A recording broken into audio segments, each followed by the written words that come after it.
Hello wrestling fans. Welcome back to the $20 million Pro Wrestle Machine studio and welcome back to the show. Through the use of the Pro Wrestle Machine. November 3, 1997 Wrestling Observer Newsletter. Halloween Havoc review with classic Guerrero-Misterio match. USWA officially dead. Pride 1 review, and much more. By Observer staff. In an era where fan behavior at wrestling has led to problems often more than weekly at wrestling matches, WCW decided to encourage the problem with a lame fan out of the audience angle as the closing scene in its Halloween Havoc pay-per-view show. Havoc on October 26th from the MGM Grand Garden Arena in Las Vegas, which will hold a short-lived title as the largest grossing wrestling event in WCW history, was the typical WCW pay-per-view fare. Good undercard matches and a weak finish. In this case, more exaggerated than usual. The Rey Mysterio Jr. vs. Eddie Guerrero Mask vs. Cruiserweight title, won by Mysterio Jr., in a finish apparently not finalized until just minutes before the show started, was arguably the single best match on a WCW pay-per-view show dating back more than 6 years to the prime of Ric Flair and the February 24, 1991 War Games match from Phoenix. Because of sentimental and memorable reasons, some may compare it with the Jushin Liger vs. Brian Pillman match in 1992, but this match was clearly due to the sport advancing over 5 years, of a higher quality if both were judged by the same standards.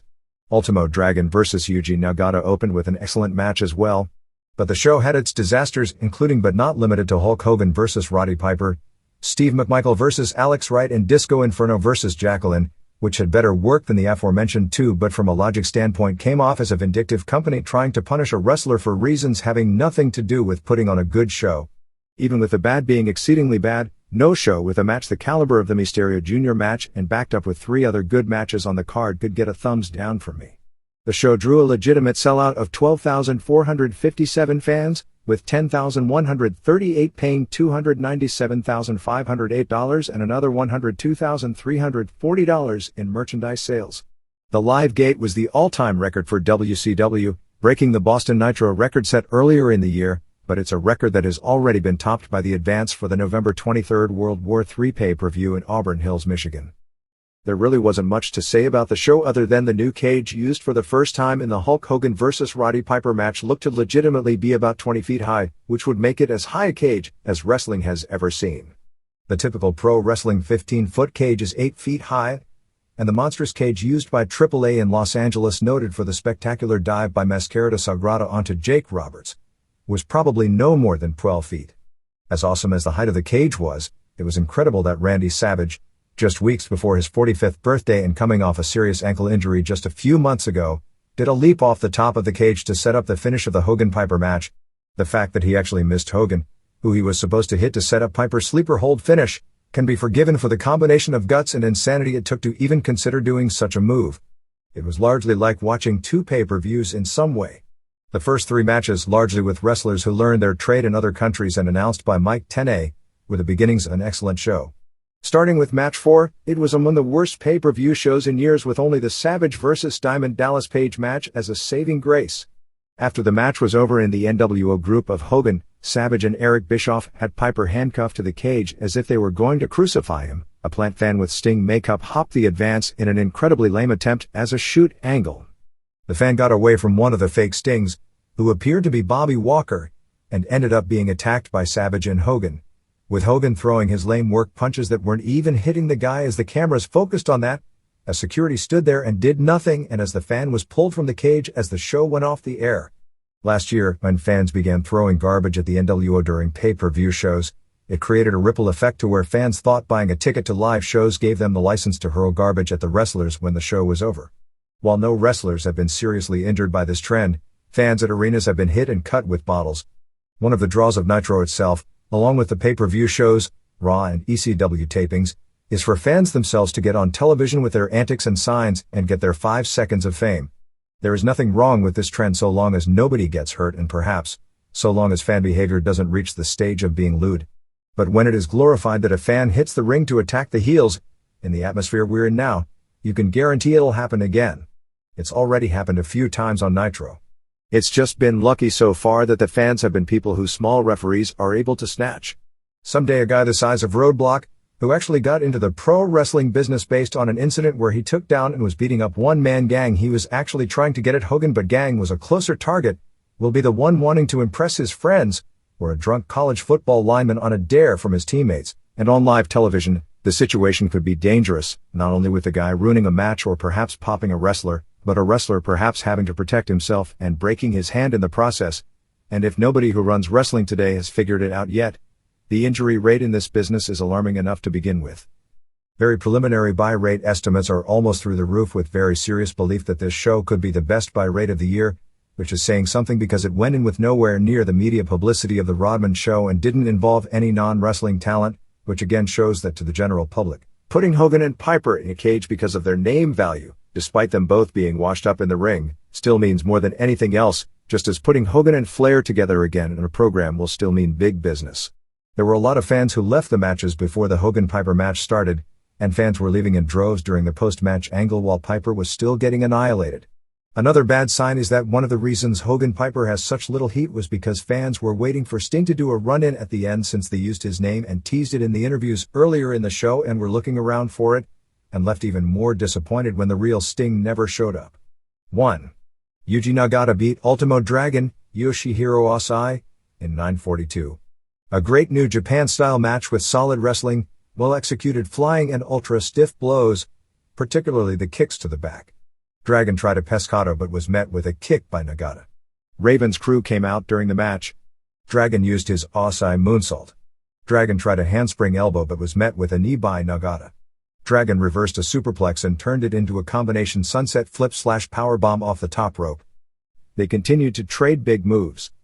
Nagata got his Nagata lock, a standing figure 4, on Dragon, but he made the ropes.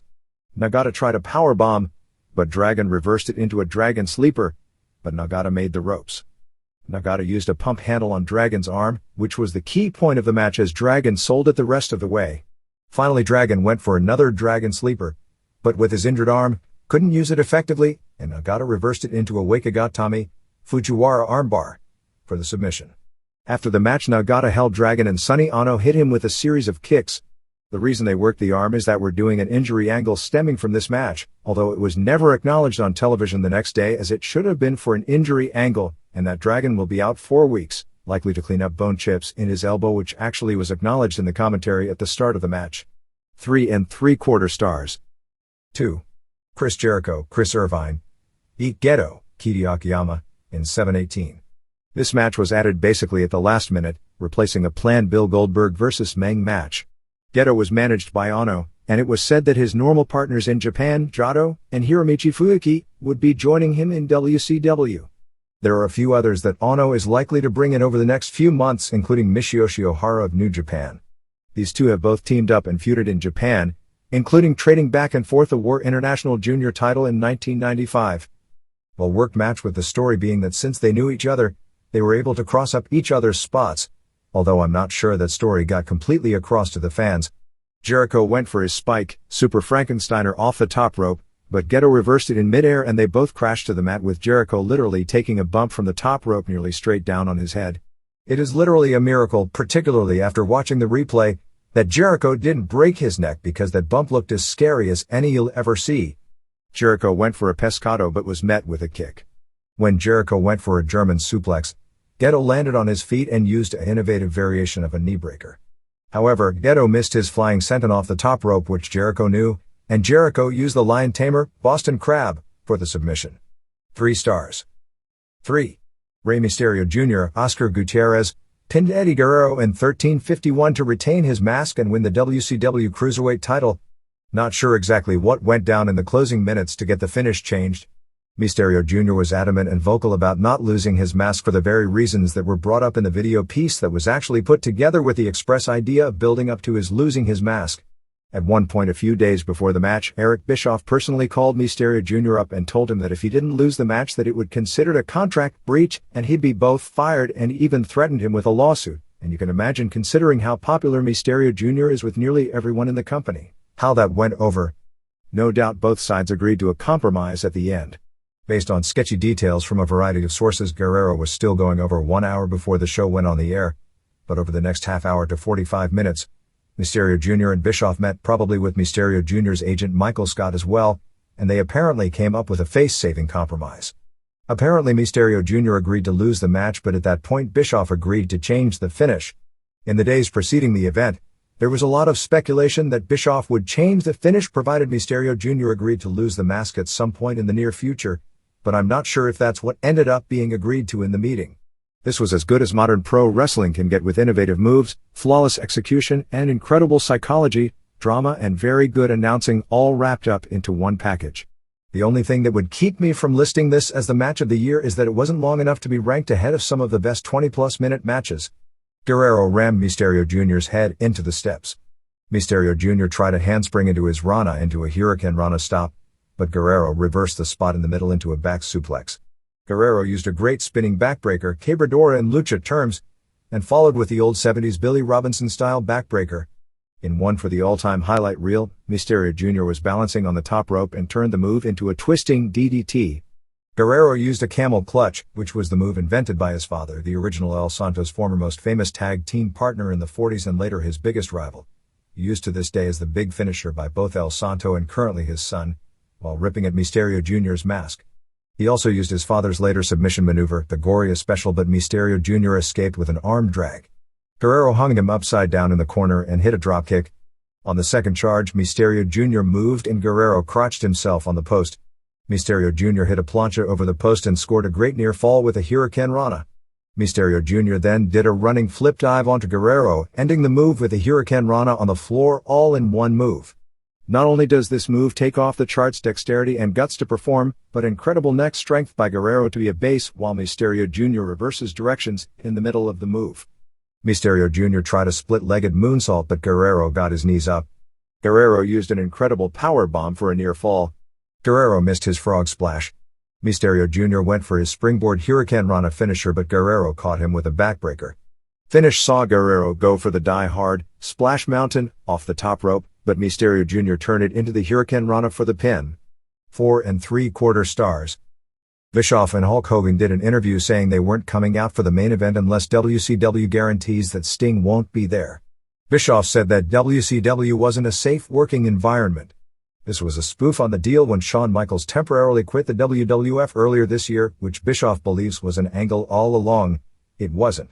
Later in the show, J.J. Dillon guaranteed Bischoff that Sting wouldn't be there. There was something vaguely but not clearly said about if WCW reneged on the deal that NWO would get Nitro, which, as of the last word we heard, was still the plan come January. 4. Alex Wright pinned Steve McMichael in 6:31 so Deborah McMichael didn't have to leave WCW. A disaster in every way, shape, and form. McMichael had to sell early and looked really bad doing so. One blown clumsy spot after another. And then it got worse. McMichael went for the tombstone but dropped right in the transition. He then had to do it again. Bill Goldberg did a run-in doing his jackhammer suplex slam on McMichael while Deborah distracted the referee and then dropped right on top of Steve for the pin. The ref was really clumsy here and Goldberg's spot took forever to do and the ref had to act distracted by Deborah for way too long, and he kept looking behind him trying to be nonchalant about it and not turning around until Goldberg left the ring. After the match, Deborah gave Goldberg Steve's 1985 Super Bowl ring. As Wright went to thank Goldberg, he decked Wright and gave him the jackhammer as well. -half star. 5. Jacqueline Moore pinned Disco Inferno, Glenn Gilberti, in 9:39 of a non-title match. Conceptually this was a disaster, but the work of both involved, which not making it salvageable, was at least enough to make it not the worst match on the show. Mainly Disco ran away and in between the running, the two executed a few very good spots. Finally he ran away again, but she caught him in the aisle and beat him up again.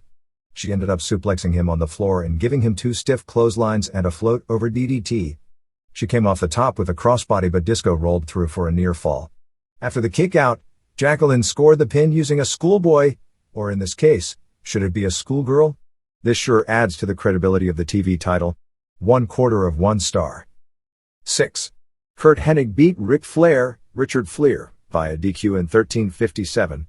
Hennig was okay here, but nowhere near the level he's been in his recent Nitro matches, and Flair threw some hard chops, but looked slow in reactions. Overall a decent match, but no better, ending with Flair hanging Hennig upside down and putting the US belt on his face. Flair stomped the belt into his face as a retribution spot for the last show, and then decked the ref for the DQ. 1 3/4 stars. 7. Lex Luger, Larry Full, beat Scott Hall in 13:02 total time with Larry Zbyszko as referee. This wasn't much of a match. Luger didn't do a thing and Hall just did enough to keep the match going, as it was really just a backdrop to working with Zbyszko. Hall did a few moves and got 2 counts and yelled about the slow counts. The two started arguing and at one point Hall charged at Zbyszko, who backdropped him over the top rope. Bischoff came out and Zbyszko kicked him off the apron. They teased a double count out but both made it in on time, and Luger kept giving Hall those reverse atomic knee drops that are sold like crotch shots but actually missed by a lot. As Bischoff distracted Zbyszko, 6 kicked Luger in the head that whiffed as well, and Zbyszko turned around and very slowly counted 3. Zbyszko was mad about Hall winning and said he wanted to watch the replay on the video wall. This should set a nice precedent since all referees being confused about finishes on TV shoots should do the same. Seeing the outside interference, he ordered the match restarted. 6 then attacked Zbyszko, but Zbyszko was on the bottom doing his jiu-jitsu. Of course that term can't be used, although they tried to portray Zbyszko's submissions as being learned from Gene LaBelle, which, since he was a pro wrestler in the 60s, I guess is a name they're allowed to use for shoot moves, trying an armbar and then clamping on a front guillotine which 6 sold as if his neck was re-broken. Hall and Zbyszko then argued. Zbyszko shoved Hall and was picked up in Luger's torture rack for the submission 20 seconds after the restart. Hall and Bischoff then attacked Zbyszko after the match and Zbyszko kicked him in the head, and then gave him a stomp worthy of a green valet on an independent show, and stood over him while Hall counted as Bischoff stepped on Zbyszko's chest. 3/4 star. 8. Randy Savage, Randy Poffo, beat Diamond Dallas Page Falkenberg, in 1807 in what was billed as Las Vegas sudden death match, which meant it only would end with a 10 count on the mat. Page came in with his ribs taped. He used a pescado early. The two brawled into the crowd and onto the Halloween set. Savage was whipped over a tombstone, smashed on a casket and hit over the head with some sort of a gimmick. They brawled back to the ring. Savage attacked cameraman Jackie Crockett and destroyed his camera on Page's head. Elizabeth then broke a glass try on referee Mickey J's head. Kimberly came out from the back and dragged Elizabeth to the back by the hair. Page made the big comeback using a pancake, and went for the diamond cutter but Savage held onto the ropes. Nick Patrick then came out to referee. Savage did an elbow off the top but didn't hit right to the point. Even Tony Schiavone acknowledged it as a somewhat missed move. The rule of thumb is if a younger guy misses a move to call it for credibility, but when a star does so, you ignore it to avoid office heat. Savage did another elbow off the top but Page managed to beat the 10 count. Nick Patrick then took a bump. Savage used the diamond cutter but both beat the count. Page tried a second diamond cutter but Savage used a low kick and Page rolled out of the ring. A fake Sting, said to be Hulk Hogan, ran down to the ring, well walked, and hit Page with a baseball bat and Page was eventually counted out of the ring. Savage then, after winning, attacked injured ref Patrick. This match was booked ECW style, although the wrestling was at a higher level than most similar ECW matches. 3¼ stars. 9.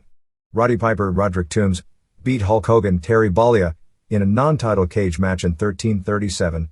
The fact this was non-title must not have been gotten across well because after the matches, virtually the entire crowd live and it appears the majority of the TV viewers couldn't understand why Piper hadn't won the title. This was a slow-motion battle of should-be extinct dinosaurs who can come across great on Nitro doing interviews, but when they were put in the ring, with all the hype, the lack of heat showed they are having a harder time fooling the public that they can still wrestle. Another cage match where tons of guys get in, and both guys get out during the course of the match.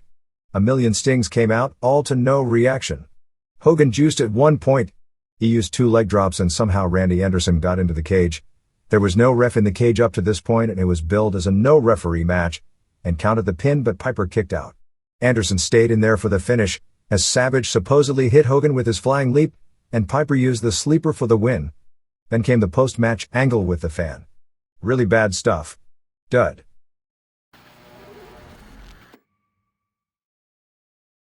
An interesting name has popped up apparently in negotiations for the next title match on the UFC show on December 21st in Yokohama. It's former biggest star Royce Gracie.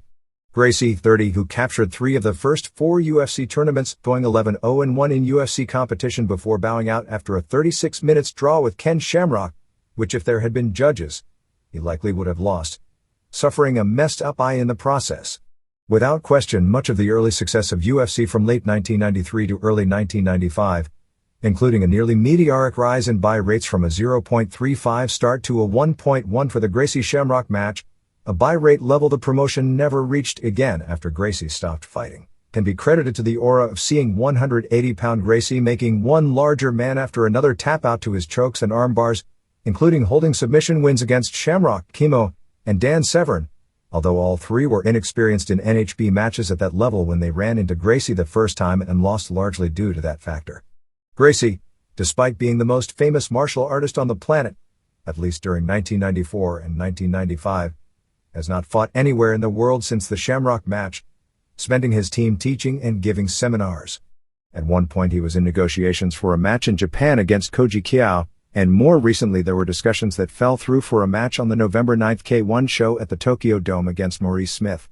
Publicly he bowed out of UFC, claiming he was against new rules that were implemented, a stand-up rule at the referee's discretion due to a lack of action. It was during a stand-up imposed before he rule was implemented, but due to the end of regulation in the second Shamrock match where Shamrock scored a great punch that split Gracie's eye badly and was the only telling move of their draw match, and complained about matches having time limits, a reality of televised fighting. Others more critical believed Gracie had seen that the competition had caught up to him, and since the Gracie sold their jiu-jitsu as size not being a factor in implementation and a small man could beat a large man, it was risking that selling factor to the reality that size is a major factor, and in reality can only be overcome by the smaller man when he has a significant edge in either skill, heart or conditioning. It will be interesting to see if Gracie does return, if he'll accept the new rules, or if UFC is so anxious for his return to hopefully spike the buy rates and recreate interest in their product, that they'll change the rules to get him back.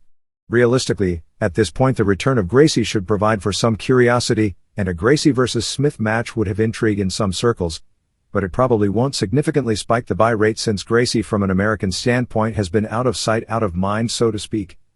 Gracie has a large following in Japan where the early UFC shows did well in video stores and were covered huge by the Japanese media, particularly the Shamrock matches, due to the latter's name recognition from Pancrase. He was very popular there due to the fact Japanese naturally empathize with the idea of small man using technique to win fights over larger and stronger opponents. Acknowledged in an interview over the weekend that he was in negotiations for a match with Smith on the Yokohama show. Gracie has never fought in Japan.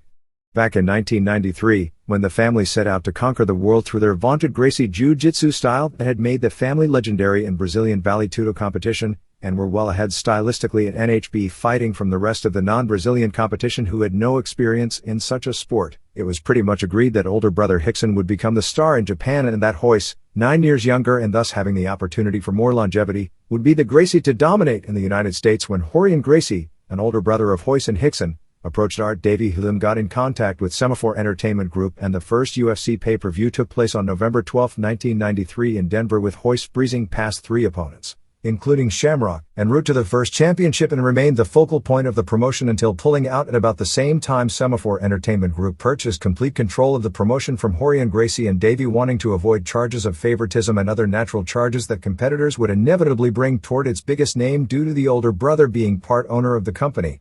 On the October 17 UFC pay-per-view, it was announced that Smith would defend the title against Randy Couture, who won the elimination match beating Vitor Belfort, to earn the next title shot. However, the promoters in Japan, believing that a Smith vs. Couture match wouldn't draw in Japan, the general belief when making the elimination match is that Couture was a wrestler with great credentials, but due to how they match up in style, that was something of a safe opponent for Belfort, as the plan all along was to hopefully crown Belfort as champion on the December show, are trying to get the match changed. Semaphore Entertainment Group will be holding a press conference on October 30th in Japan to officially announce the show, and at this point the only name going to Japan for the press conference will be Tank Abbott, who has never been to Japan previously. There is also some problems with Smith doing the show, as he has a fighting contract with Rings that technically bans him from working with a rival promotion until the contract expires at the end of the year. Smith has stated that if Rings were to not allow him to do the UFC show, that he would never appear for Rings again, but that if they let him do this match, he'd extend his current deal with them. Smith signed with Rings, doing jobs in a few worked matches, and losing a shoot match at a time when his fighting career seemed on the skids, but since that time has made a reputation in NHB by winning both the championship of the defunct EFC and later the UFC.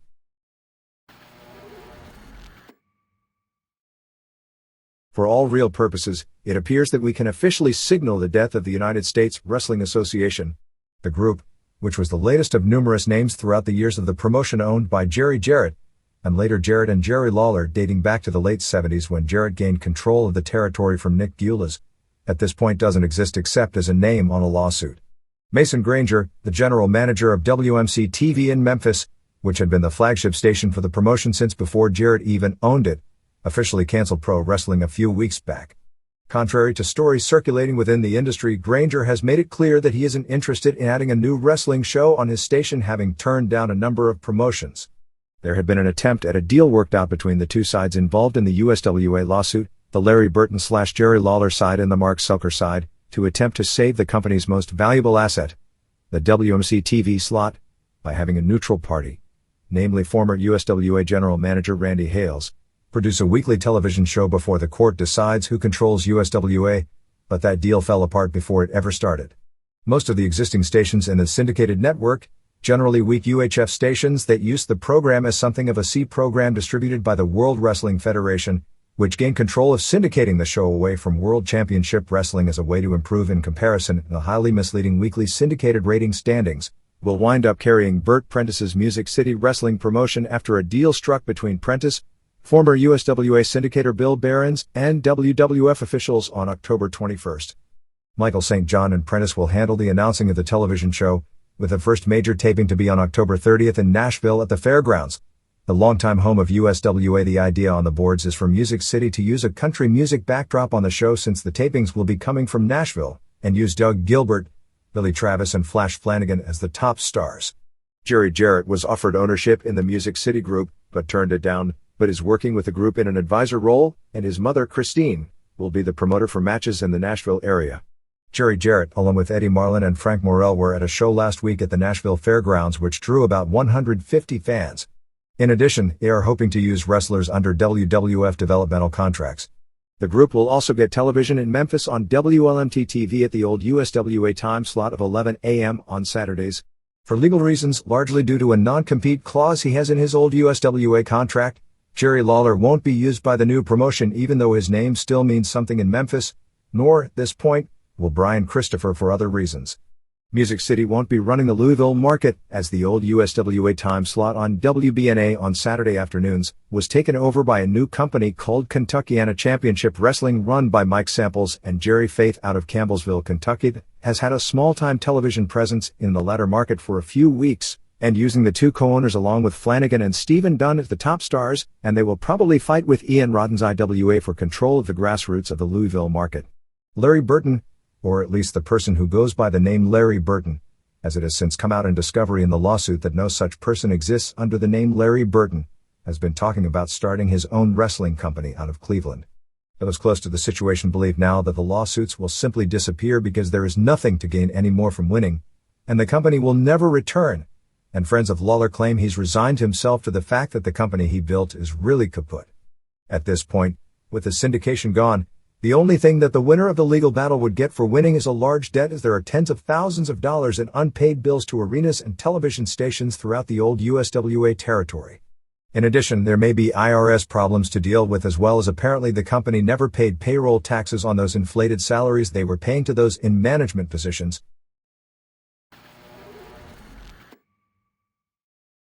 Japanese television rundown. October 11th, Pride 1. This was the first pay-per-view show ever in Japan. Without being able to understand the commentary, which is an important part of the show, it was kind of an interesting show. Because most of the matches were shoots, match drama can't be booked and predicted. The overall production of the show, with the elaborate ring entrances and the live rock band, seemed first class. The fact that some of the fighters were nowhere near up to major league quality, although that criticism can be made for most shoot groups at one time or another, was a negative, in that it at least appeared that 2 or 3 of the matches were worked on a show advertised as Vale Tudo, is another negative. The 2 main matches were disappointments as far as what took place in the ring, and as UFC and other groups have learned in the past, you can't have Vale Tudo, or boxing or amateur wrestling for that matter, without some sort of a point system in the event there isn't a knockout or submission before time expires. The pay-per-view lasted more than 4 hours and was an interesting show, but I'd hesitate to call it a good show. Aside from Henzo Gracie versus Akira Shoji, there wasn't one match on the card I'd call good. The other problem with Vale Tudo is when matches are fought in a ring. The problem with the cage, the political deal where it looks like caged animals put in a pit to outsiders, whereas a ring looks more sporting. But the ring brings with it a lot of problems in that you can fall out and halt the action or hang onto the ropes to stall the action. The rules here is if there was a danger of falling out of the ring, they stopped the action, kept the guys in the same position they were in, and dragged them to the center and restarted them from there, which just comes across goofy. 1. The show opened with Renzo Gracie versus Shoji, which was actually 3 rounds of 10 minutes in duration, or 30 minutes total, not 20 minutes as listed in previous reports here, to a time limit draw. This was the 3rd match on the show. Actually, as the pay-per-view went on the air, the Oleg Toktarov-Gary Goodridge match, the 2nd bout on the show, had just finished and they kept showing replays of the brutal finish. The 2 matches that took place before the show went on the air were replayed on television when the live show held its intermission. This Gracie match was the best match on the show due to Shoji making the name for himself by hanging in there. Renzo was by far the more skilled of the two, but Shoji managed to break out of all his submissions and wind up after escaping throwing harder punches. During the 2nd round, Gracie was on his back doing the Inoki versus Ali crab, which, same as Kazunari Murakami did in the match with Maurice Smith, makes the fighter doing it look like a pussy even though it is a proven legit fighting strategy. After a few minutes of non-action, Gracie got up and threw a really quick shoot, but Shoji sprawled away. Gracie nearly got a choke and an arm bar in the late 2nd round, but Shoji got out of both and Gracie did the crab again, this time with Shoji kicking at his legs until the round ended. In the 3rd round, Gracie's left hamstring was all red from the leg kicks. Renzo tried to shoot again, but Shoji brawled and landed 2 strong knees to the head and got on top, but Gracie held a good guard. Gracie reversed and threw several punches, but Shoji got away. In the last 30 seconds, Shoji wound up on top of Gracie and was throwing a lot of punches. I didn't think this fight was as clear a victory for Shoji as had been reported, as I had it as an even fight until the last 2 minutes and would have overall given Shoji the win, but the match was very competitive.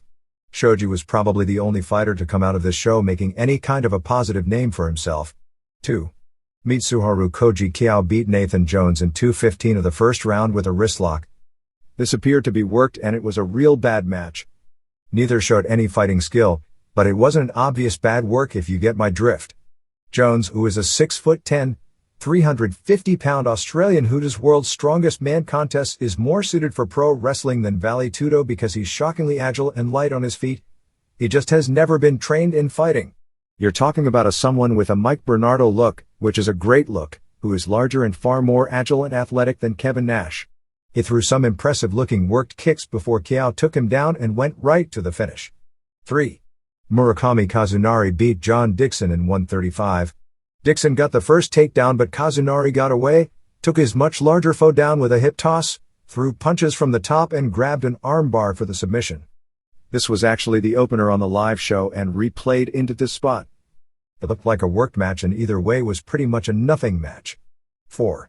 Goodridge knocked out Toktarov in 4:57 of the 1st round. This match had 5 minutes round, so the round was just ending. This looked like 2 inexperienced tentative boxers going at it. They were mostly standing and circling. After the first flurry, Toktarov was cut under the eye. Another punch opened up a second cut. Goodridge knocked Toktarov down and really beat the hell out of him on the ground, including a kick to the head. Toktarov escaped, but he was really bloody by this point. Oleg tried a takedown, but Goodridge sprawled away. After another flurry, which looked amateurish by boxing standards, Goodridge threw a punch that didn't look impressive but caught Toktarov unaware and knocked him flat out. Toktarov fell to the ground face first, and Goodridge delivered 2 more scary blows on the ground before the ref jumped in to stop it. Goodridge was limping badly once the match ended, as he injured his foot or ankle, but probably in the rush of being in a fight, didn't notice it until the fight was over. Due to his impressive showing here, Semaphore Entertainment Group was actually quite interested in using him instead of Tank Abbott for the Maurice Smith match, but the injury prevented that. Definitely a brutal match, but no real skill was involved. 5. Branko Sikatic went to a no contest with Ralph White. This was just weird. White threw a few great leg kicks, then slipped and went down, and Sikatic gave him one of the most brutal kicks you'll ever see when he was down. He immediately developed a lump on his head that was the size of a golf ball, and everyone panicked and stopped the match at 1:35. About the only thing I could compare it to was when J.T. Smith missed the tope at the ECW arena, and I think this lump was considerably larger than that. Chaos ensued as to whether White could continue and what the decision would be. The argument was the kick was legal under Vale Tudo rules, but White's management claimed this was supposed to be under kickboxing rules and not Vale Tudo rules, which is weird because it wasn't advertised that way. Anyway, it was ruled a no contest. 6. Igor Mindert, billed as a Russian giant amateur wrestler at 6'8" and 286 pounds. B. Hiroki Kurosawa, a Japanese, billed as 5'8" and 193 pounds. Don't know how legit Mindert's size was, but he was tons bigger than his foe. This looked like a really bad worked rings match. Every time Mindert took Kurosawa down, he grabbed the ropes for a break. Mindert seemed to let him get to the ropes. Late in the first round, Kurosawa's leg collapsed. If it wasn't a work, there was no way the match should have continued. It gave out again before the round was over, most of which was him being taken down and getting to the ropes, although Mindert didn't even begin to put on any submissions. Between rounds, Kurosawa ripped his long pants and had his knee taped up. Second round saw him continually grabbing the ropes as they went down over and over. By this point, Mindert, who was huge but visibly looked out of shape, had taken off his gi and was blown up. Still, the match continued its pattern through the second round. In the third round, Kurosawa started throwing leg kicks, but his own leg collapsed again and he went down and didn't get up, ending the fight at 117. 7. Dan Severn and Kimo went to a 30-minute draw. This was another very bad match. Even though Kimo was much larger than in his matches with Bam Bam Bigelow and Paul Verlins, he was smaller than in the Ken Shamrock match, and Severn was a much larger person than he was. Severn, who has been fighting nearly every week, didn't look in anywhere close to his best shape physically and shows signs of weariness as the fight went on outwardly, but his movements didn't appear to tire at all. It was clear Severn's strategy was to try and blow Kimo up by dancing around on his feet, figuring if Kimo was juiced up he'd tire. Severn tried a lot of takedown and either Kimo got away or managed to avoid going down by holding onto the ropes. So it was mainly circling on their feet and occasional flurries. Severn's boxing punches looked terrible and Kimo's looked crisp, but Severn seemed to get the better of almost every exchange. Where Kimo scored was throwing a lot of leg kicks, to the point Severn's thigh was bright red and like a bullseye for Kimo's kicks. Kimo was cut over the eye at 18:30, which was the only real blood in the match. At the 20 minutes call, fans started booing the lack of action and the announcers acknowledged the booing. Severn tried a few more takedowns but Kimo continued to get away. Kimo's corner was telling him to get more aggressive with the punches, saying that Severn showed he couldn't take him down. Match continued basically the same deal. At one point Severn unloaded with a lot of punches to the point Kimo literally was running away from him momentarily to get away. Finally Severn scored a powerful takedown and in the last 30 seconds rained down with knees and elbows with Kimo crawling under the ropes to protect himself. Just at the finish, Severn put on a forearm choke on Kimo as the bell sounded, with the fans booing the finish as well. Again, this match wasn't as clearly one-sided in Severn's favor as a lot of prior reports, but had there been a decision, Severn would have won, and it was also clear Severn took more physical punishment in this match than in any of his previous NHB matches. 8. Rickson Gracie beat Nobuhiko Takada in 4:47 of the first round. It was clear from crowd reactions that everyone came to see Takada and this match alone. The aura before the match started was that of a dream match as opposed to just a big dome show main event. Takada didn't look to be in as good condition as he was in during his pro wrestling heyday, and in a sense it is really sad that a Hall of Fame caliber wrestling legend will probably be best remembered more for his poor performance in this match than for all the great worked matches that drew such money that he had during his career. In a sense, this was probably the single biggest shooting match involving a pro wrestling superstar, perhaps dating back to the days of Gotch and Hockenschmidt, and Takada at least deserves credit for risking his reputation as a shooter gained in worked matches in a match truly on the level against a fighter who by reputation is the single best fighter in the world. Takada had the look from when he walked out of the dressing room that he knew he had no chance. Just before he climbed into the ring, he put his head, somewhat hidden by his robe, on Yoji Anjo's shoulder and hugged him in a manner one would hug a friend as a consoling gesture at a funeral. So you could see it was an emotional moment as he realized he was possibly attending his own career funeral. He danced away for the first 2 minutes until they clinched and Takada held onto the ropes to avoid going down. Gracie then scored a strong takedown and got them out at 3 minutes. Takada tried to hold Gracie close but seemed to have no experience in the guard, and Gracie threw lots of body punches before he snatched the arm, and Takada immediately tapped to the armbar. The crowd was largely stunned by the ease of the victory. After the match, Gracie thanked the fans who came to see him. He said of the majority of fans, who were Takada fans, that if their minds were open he hoped this match would teach them to embrace jiu-jitsu, and if they did, they would have many great victories in the future to celebrate. A man then came into the ring and said he represented Marco Ruas, and challenged Gracie to a match. The awkwardness of the pro wrestling type angle was such that it actually didn't look like a planned angle, but it obviously was, at least to the point he was let into the ring, although Gracie didn't seem to know how to react to it. Gracie said he'd fight anyone including the devil, but it was up to promoters to put a deal together, and it was left at that.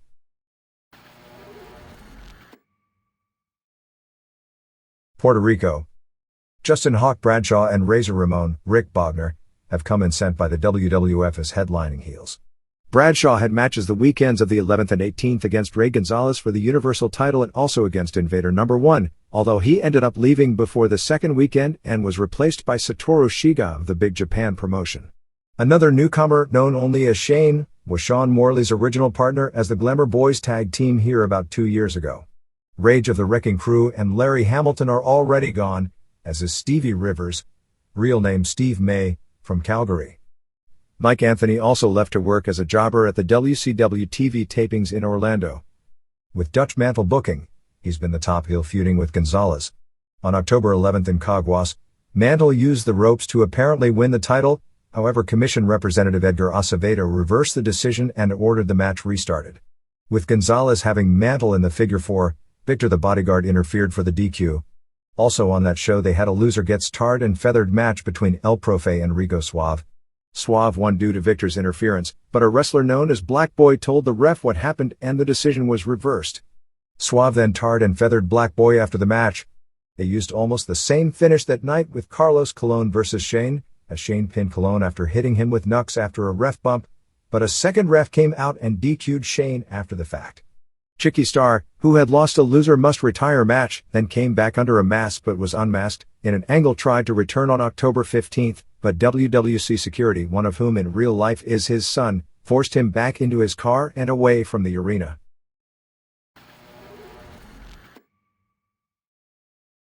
Mexico. For reasons it would be hard to make logic out of, Universo 2000 won the tournament to create the new CMLL World Heavyweight Champion, beating his older brother Cien Caras in the finals on October 14th at Arena Coliseo. Tinieblas Jr. won the newly created WWO, that's the Southern California-based group that ran recent house shows in Watsonville and Chino, heavyweight title, beating Pierre Roth Jr. on October 10th at the Azteca TV taping in Naucalpan.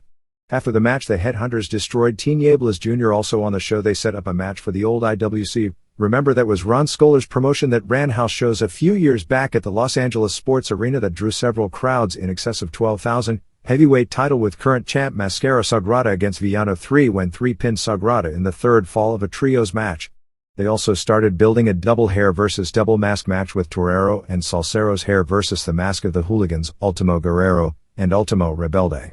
Arena Mexico main events are largely being built around a feud with Cien Caras versus Rayo de Jalisco Jr., which isn't drawing. Payaso Amarillo beat Bronco in a mask versus hair match on October 1st in Monterrey. Vampiro's AAA debut was in Monterrey and Azteca ran head-to-head with them, and both shows drew well, with the AAA drawing an estimated 4,000 and Azteca drawing an estimated 5,000. El Hijo del Santo regained the WWA middleweight title from Felino on October 8th in Leon. A promotion called IWRG ran a tournament to create its heavyweight champion, which Pierre Roth Jr. won, beating Black Magic in the finals. Shiryu from Michinoku Pro Wrestling is now in Azteca, and there's actually a funny story about that.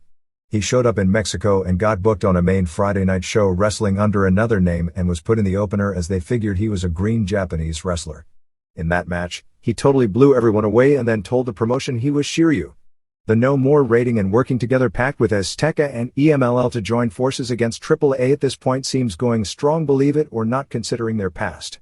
Tinieblas Jr., Tarzan Boy Torero and Pantera all worked for EMLL at Arena Coliseo, and the groups are putting together a joint show in Guadalajara, where AAA's last major show drew a legitimate sellout of 18,000 fans. Headhunters are working Azteca through mid-December. Dr. Wagner Jr., who is out of action after surgery, is said to be unhappy in EMLL because Tope Casas, Ultimo Dragon and El Hijo del Santo are all working on nightly guarantees while he's getting a percentage of the house, which with the houses they've been drawing of late, doesn't amount to much. Don't have any notes on the weekend shows, although October 24th at Arena Mexico was headlined by Atlantis and Mr. Niebla and Felino versus El Hijo del Santo and Blue Panther and Scorpio Jr., and Lizmark and Shocker and Phantasma versus Emilio Charles Jr. and Apollo Dantes and El Satanico. Shocker just returned to action in the past few weeks after being in jail in the United States for 6 weeks. Shocker is originally from Norwalk, California, which is a Los Angeles suburb, and was in the U.S. Navy and went AWOL. He then went to Mexico to be a wrestler. After the EMLL tour of Japan in August, he was going through customs at the Los Angeles airport and his real name hit a nerve somewhere and he was busted and taken to prison. The Promo Azteca tapings on October 24th were headlined by Conan and Tinieblas Jr., Hector Garza and La Parca vs. Black Magic and Dandy and Silver King and El Texano, Headhunters vs. Mascara Sagrada and Torero, Lizmark Jr. and Super Astro and Salsero and Torero vs. Psicosis, and Juventud Guerrera and Ultimo Guerrero and Ultimo Rebelde, and Super Muñeco and Pantera and Venom and Mr. Aguila vs. Damien and Super Crazy and Halloween and Mosco de la Merced.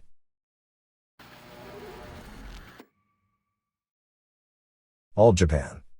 We still don't have the major show lineups for the tag team tournament which starts on November 15. The Mitsuharu Misawa vs. Kenta Kobashi Triple Crown title match on October 21st aired on television on October 26th, and we've already heard several reports that it was a match of the year caliber. October 12th television show drew a 3.4 rating.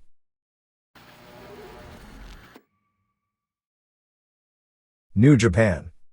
It was officially announced that Masahiro Chono would be the challenger for Kensuke Sasaki's IWGP Heavyweight title on October 31st in Hiroshima in a show billed as NWO Sold Out 2.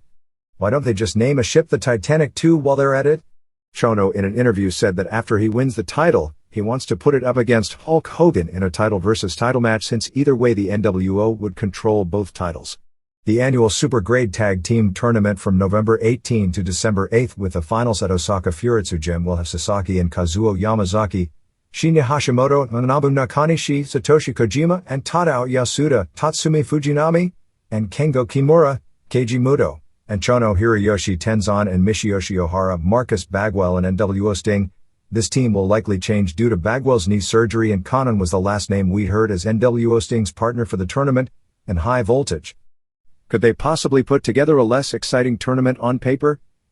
Seiji Sakaguchi and Junzo Hasegawa, Yoshinosato, held a press conference this past week to announce a benefit show for former wrestler Umanosuke Ueda. Ueda, 57, had his career end after an auto accident on March 16, 1996, and has been unable to walk since the accident. Hasegawa was the president of the Japanese Wrestling Association, the only major league promotion in Japan, during the early 60s and was a key figure involved in the promoting of the Rikitozen Memorial Show last year at Yokohama Arena. The show will take place on December 23rd at Korakuen Hall and will involve wrestlers from New Japan, All Japan, War, Michinoku Pro, Kiao's Group Pro Wrestling Fujiwara Gumi, Samurai Project, Ryuma Go, Kingdom, Goro Tsurumi's indie group called Kakusai, Tarzan Goto's Shin FMW, Battlerts, Big Japan and IWA. Most of the news surrounding the house shows this week revolves around a new gimmick where Ohara and Tatsutoshi Goto are kidnapping New Japan wrestlers. At this point Ohara and Goto are still not members of the NWO, although they are teaming with NWO members after quitting Heisei Ishingun, and I guess they are doing some sort of initiation work. Chono said that in order to be accepted as NWO members, they have to injure a top star like Shiro Koshinaka, their former boss at High, who ironically is legitimately injured to begin with. On October 25th in Kagoshima after the main event where Yamazaki and Hashimoto and Sasaki beat NWO Sting, and Hiro Saito and Chono, Goto and Ohara did a run-in and kidnapped Sasaki for 7 minutes until Sasaki was saved by Koji Kanemoto and Shinjiro Otani. This put New Japan's junior stars, Kanemoto and Otani, into a main event program against the NWO, and on October 26th in Beppu in the main event, Hiro Saito and Tenzan and Chono and Muto beat Kanemoto and Otani and Hashimoto and Sasaki when Chono pinned Otani after a Yakuza kick. Goto and Ohara then did a run-in and kidnapped Otani, but before he could be taken from the building in the NWO touring bus, Hashimoto made the save and grabbed him. To get the impact of all this over, President Seiji Sakaguchi and Booker Riki Choshu went to the house show on October 27th in Nagasaki to address the situation. Even with these angles, the shows on this NWO Typhoon tour this past week have only been drawing average crowds, with Nagasaki drawing 2,500. On that show Goto and Ohara were in an 8-man teaming with Hiro Saito and Chono, which would make the first time they teamed with Chono. They beat High's Tatsumi Fujinami and Kengo Kimura and Akitoshi Saito and Akira Nagami, but after the match Chono attacked both Goto and Ohara, breaking up their team. In many of the shows this past week, they've run singles matches involving the top junior heavyweights. On October 22nd in Fukuoka, Kanemoto pinned El Samurai in 17:59. On October 23 in Kumamoto, Kendo Kashin upset J-Crown champ Otani by submission in 5:40. October 25 in Kagoshima saw Liger pin Kanemoto in 15:24 and October 27 in Nagasaki saw Samurai pin Tatsuhito Takaiwa. October 11 TV show drew a 3.1 rating.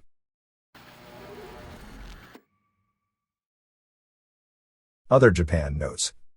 Rings opened its Battle Dimension tournament on October 25 at Tokyo Bay NK Hall before a sellout 6,620 fans with the 8 first-round matches. In the top bouts, Dick Frey used a choke sleeper on Bitsei's Teriel in 6:07 in what would be considered an upset. Tsuyoshi Kosaka beat Jeriuskov of Bulgaria via decision after the two went the 30 minutes time limit. Akira Maeda beat Nikolai Zuev with a facelock submission in 5:17. Volkan beat Andrei Kopelev with a leg and arm submission in 10:52, and the main event saw Kiyoshi Tamura avenge a loss a few months back, beating Hansa Nyman with the cross armbreaker or armbar in 10:34. Yoshihisa Yamamoto, one of the pre-tournament favorites who has gone to the finals in the past but never won, is still out of action due to an injury and was replaced by Mitsuya Nagai. This sets up the second-round matches on November 20 in Osaka as Maeda vs. Nagai, Tamura vs. Yoke Castel, Ilukai Mikhail vs. Kosaka and Han vs. Frey, and pretty obvious semifinals on December 23 in Fukuoka of Han vs. Kosaka. Kosaka has never beaten Han, and Tamura vs. Maeda. Tamura has never beaten Maeda. Maeda made the cover of several magazines with his comments in the wake of the Rickson Gracie vs. Nobuhiko Takada match. Maeda said that his final match would be in August of September and would be the biggest show in the history of the company and that he wanted to fight Gracie. He said that he wouldn't fight for KRS, the company that promoted Gracie vs. Takada, and wanted WOW, the station that broadcasts rings, to kick in more money for the big match to meet Gracie's price. Gracie vs. Maeda, as mentioned before, would be a really sad match if it actually were to happen. In response to the challenge made by Yoshiki Takahashi from Pancrase, Maeda said that he wasn't interested in fighting Takahashi, and then challenged Minoru Suzuki. From what we gather, this ring/Pancrase deal is not an interpromotional angle but legitimate heat between the two companies stemming from all the things mentioned here in the past and the obvious natural heat of Rings being more popular than Pancrase, but Pancrase being the one that is largely shooting while Rings has some shooting matches. But the main events and its major tournament now going on are all worked. In something of a surprise, Akira Hokuto has jumped back to the financially plagued All Japan Women promotion, I guess trying to become the miracle savior. Hokuto is under contract to the GIA promotion through October 31 but hasn't worked of late due to an illness and injuries. She announced a few days ahead of time that she would be going to the AJW show on October 26 at Korakuen Hall, which allowed the promotion to draw about 1,500 fans to the show. Hokuto did an interview in the ring saying she was coming back and the fans and company president Takashi Matsunaga gave her a big hand. WWWA champion Yumiko Hata said she'd wrestle Hokuto at any time. The only other item on the Korakuen Hall show, which had a poor main event of Hata and Kaoru Ito versus Nani Takahashi and Momoe Nakanishi, was LLPW's Norio Tadano, best known many years ago as part of the Jumping Bomb Angels tag team, doing a 10-minute draw against Takako Inoue. Even with a bankruptcy, AJW has continued to run house shows just about every night, although with the exception of the Korakuen Hall show, they are all drawing poorly. Michinoku Pro Wrestling opened its tag team tournament on October 25 in Koriyama before 435 fans, with a key match having Great Sasuke and Super Delphin go to a 20-minute draw against Gran Hamada and Tiger Mask. War is currently doing a tournament for the vacant International Junior Heavyweight Tag Team titles. Add the Gladiator and Koji Nakagawa to the list of wrestlers leaving FMW to join Atsushi Onita's Work Zen promotion. In a non-work situation, apparently Onita was so mad at the WWF for sending the Blackjacks to All Japan after he had paid $100,000 to get the Ken Shamrock vs. Vader match, that he canceled bookings of Victor Quiñones, the WWF Japanese liaison, Terry Funk and the Headhunters. Hiromichi Fuyuki had a meeting with Onita on October 24. The angle is that Fuyuki came to the meeting with 10 million yen, about $85,000, in cash for Onita to wrestle Funk in an explosive dynamite match in the United States, and also asked for members of Zen to help him as he's promoting several house shows in November with yet another new Fuyuki Gun promotion. The new promotion debuts on November 10 in Sapporo with Fuyuki and Geto and Jado in an interpromotional bout against Zen wrestlers Mr. Ganasuke and Yukihiro Kanemura and Haido. Gladiator and Super Leather will also work the Fuyuki Tour, which ends on November 14. Top Pancrase matches for November 16 in Kobe as Yuki Kondo vs. Takahashi in a non-title match, Masakatsu Funaki vs. Jason Godzi, Asami Shibuya vs. Ikuiza Minowa, Keiichiro Yamamiya vs Takafumi Ito and Kyuma Kunyoku vs the debuting Omar Buish of Sweden. Kingdom on November 3rd at Korakuen Hall has Yoji Anjo vs Hiromitsu Kanehara as the main event, Kazushi Sakuraba vs Gary Douglas, a martial artist from Oklahoma who once went to a draw in a shoot match in the US against a younger Yoshihisa Yamamoto, Yoshihiro Takayama vs Yui Sano, Masahito Kakihara vs Felix Lee Mitchell, 0-2 in UFC with losses to Mark Hall and Ken Shamrock, and prelims. There are hints that Takada will make an appearance at the show. Japanese press has reported that much of the Michinoku crew work ECW during February, during the period when MPW is closed down. Only notes thus far on Dan Severn's IWA tour is that on October 27th in Chiba, he defeated Daiko Kubo Benkei in what was billed as a UFC rules match in 5:17, it was worked, and October 28th in Gifu, he retained the NWA World Heavyweight title beating Leatherface Rick Patterson by submission in 3:56.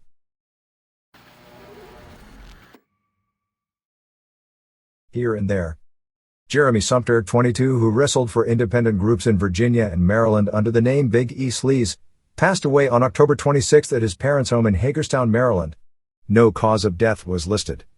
Big E Sleaze held the House of Pain Heavyweight Championship for Mid-Eastern Championship Wrestling out of Maryland, not to be confused with the Mid-Eastern Wrestling Federation out of Baltimore.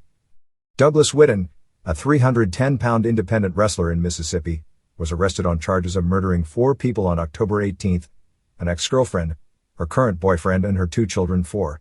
Even though both of these stories involved wrestlers of no name value to the general public nor major federations, and thus can be easily ignored or dismissed by all wrestling fans, it is literally staggering how frequently in a profession that still really doesn't involve all that many people there are so many incidents of deaths and arrests.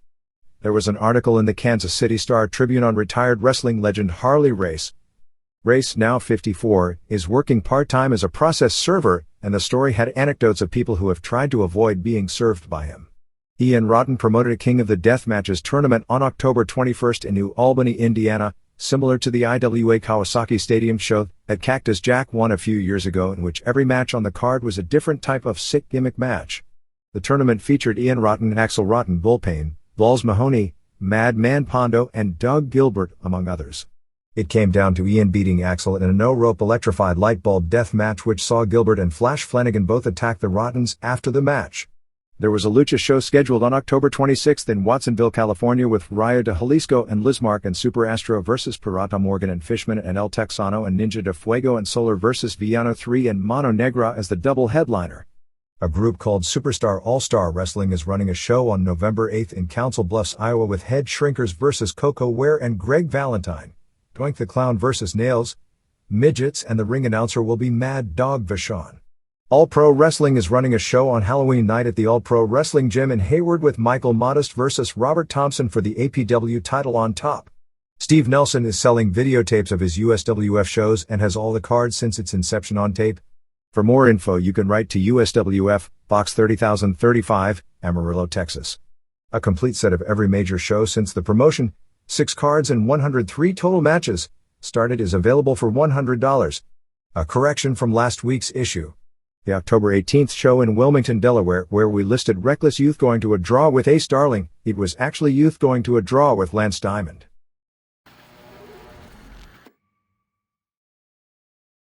NHB. Guy Mesger ran a show on October 24th at the Bronco Bowl in Dallas called the World Pancration Championship, which were matches under basically Pancrase rules. Lions Den fighters Mesger, Trey Telligman, Frank Shamrock, Peter Williams, Vernon White and Mike Burnett were all winners, in every case but Shamrock's, in less than 90 seconds. Shamrock beat Wes Gassaway, who has both NHB and Pancrase experience, and that match lasted 11:54 before Gassaway's third rope break ended the match. The officiating was said to have been pretty bad, as in one case a guy grabbed the ropes but the ref didn't call a break, then tapped, and it was ruled a submission, and in another case a guy tapped 10 times before the ref stopped it and the guy hurt his ankle because the hold was kept on for too long. Usually we report about NHB participants going into pro wrestling, but here's a reverse on the subject. Reggie Bennett, a former women's pro wrestling star in Japan who basically lost her job when AJW started its financial downturn and, with the exception of a cameo on an ECW pay-per-view show, hasn't done much wrestling in nearly 2 years, will oppose Becky Levi, the 210-pound woman who has worked the corner for people like Dan Severn and Don Fry. in a shoot match on November 15th on an IFC show in Louisiana.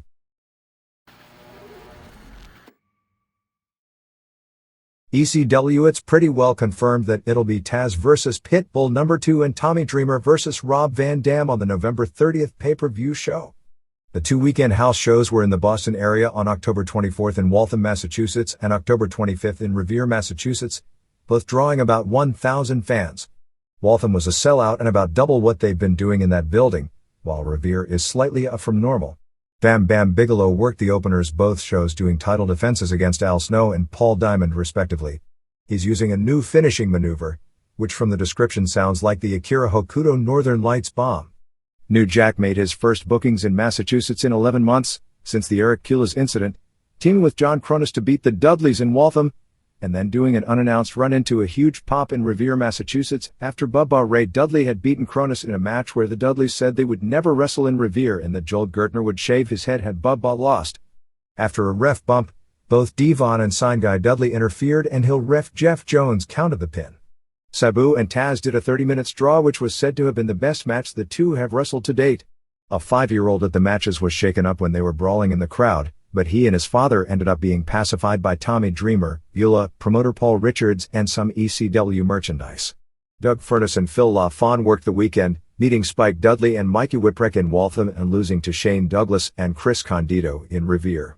At the Downingtown, Pennsylvania, Cowles, who along with her husband Dan buy promotional rights to many of the ECW house shows, allegedly had $12,000 stolen from Sandman's van where they kept the money, which was their payment for that show. The police were called but no charges were filed as there were no suspects. There was a court case this week in Philadelphia with JPT, which I believe is the t-shirt company run by Jason Patoxio, who has claimed that ECW owes him several $1,000s for a few years, against ECW. The case was postponed until December 12th.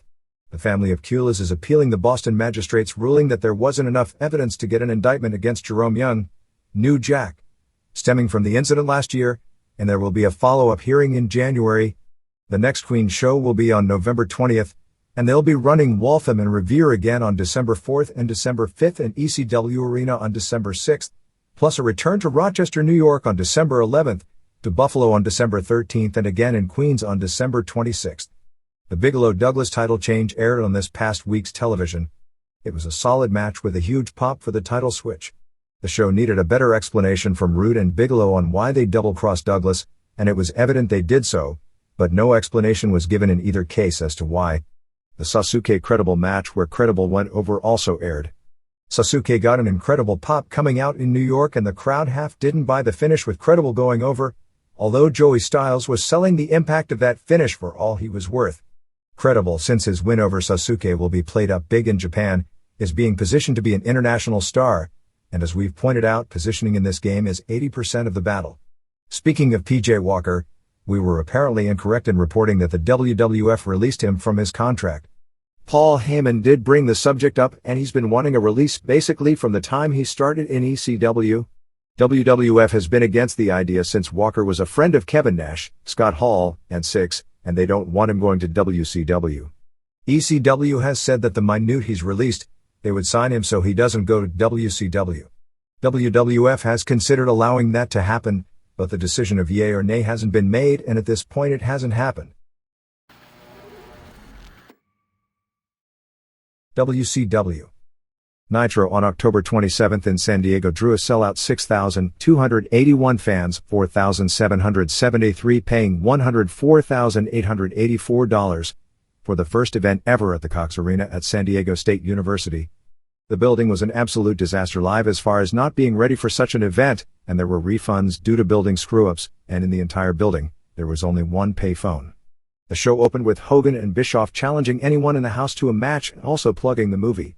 Hogan also said he was God, which, if that doesn't convert people to becoming atheists, then nothing could. Actually, the entire show was geared more to plugging the movie than anything else. After USA Network came up with the Survivor Series flashback idea head-to-head as counter-programming, WCW came up with the idea of doing a Nitro angle to lead into a live press conference, actually taped on October 25th, during the movie to announce the signing of the Hogan-Sting match for Starrcade. TNT would only give Bischoff a 30-second segment during the first commercial break, and another 60-second segment about 80 minutes into a 2-hour movie, which WCW was unhappy about. The angle saw Sting apparently no-show the contract signing, then break down the door and have a stare down with Hogan. Rey Mysterio Jr. pinned Dean Malenko to retain the Cruiser title in 4:35 by turning the Texas Cloverleaf into a cradle. Mysterio Jr. got a huge reaction coming out since he is actually from San Diego, which is something not mentioned in the commentary. Very good match. Mike Tenay did another Mexican segment on families. This was rushed and not as good as the previous segments. Glacier pinned La Parka with a cryonic kick in 3:54. Parka seemed to be having more fun than usual, but this result makes no sense given the respective abilities and potential, and the crowd really got into booing Glacier and there was a style clash here. Diamond Dallas Page did an interview accepting Hogan's challenge. Larry Zbyszko did an interview challenging Scott Hall to a match. Hall and Six appeared on the ramp, but Hall basically said Zbyszko wasn't in his league and didn't accept the challenge. Lex Luger beat Stevie Ray with the rack in 5:43. This match was every bit as bad as Lex's match with Booker T was good. Raven did another interview in the playground. Eddie Guerrero pinned Chris Jericho with a frog splash in 4:56. Jericho only had a small bit of tape on his trap muscle from the bump the previous night and was telling people he was feeling fine. For reasons I have no idea about, the Jericho Ghetto finish Ghetto was originally going over, was also changed at the last minute. Chris Benoit pinned David Not So Fit Finlay in 5:20 with a headbutt off the top in the expected incredibly stiff match. They're going to give Finlay something of a push as he's going to beat Benoit shortly. Ric Flair did an interview with a lot of intensity, but he didn't really say a lot. Raven beat Scotty Riggs in a no DQ match when he used the drop toe hold with Riggs' head hitting the chair, and Riggs was ruled injured and unable to continue at 1:30. Page beat Hogan via DQ in 11:32. Hogan dominated the match since he was losing at the end. He worked harder than usual, apparently recognizing that a big audience would be watching, although his offense was largely pathetic. After a missed leg drop, a fake Sting came out and ran in for the DQ. Hogan then KO'd Page with the title belt, and Six, Scott Norton, Conan, Hall, Vincent, Bischoff and Kurt Hennig all joined in destroying Page until the real Sting ran down. Sting first used the reverse DDT on Vincent, allowing Tony Schiavone to deliver his planned phrase, "Vince goes down again," and he cleaned house on everyone one by one except Hogan, who left the scene before being dropped. Disco Inferno was supposed to defend against Bill Goldberg, who also got a huge pop. Alex Wright tried to attack Goldberg, but Goldberg destroyed him.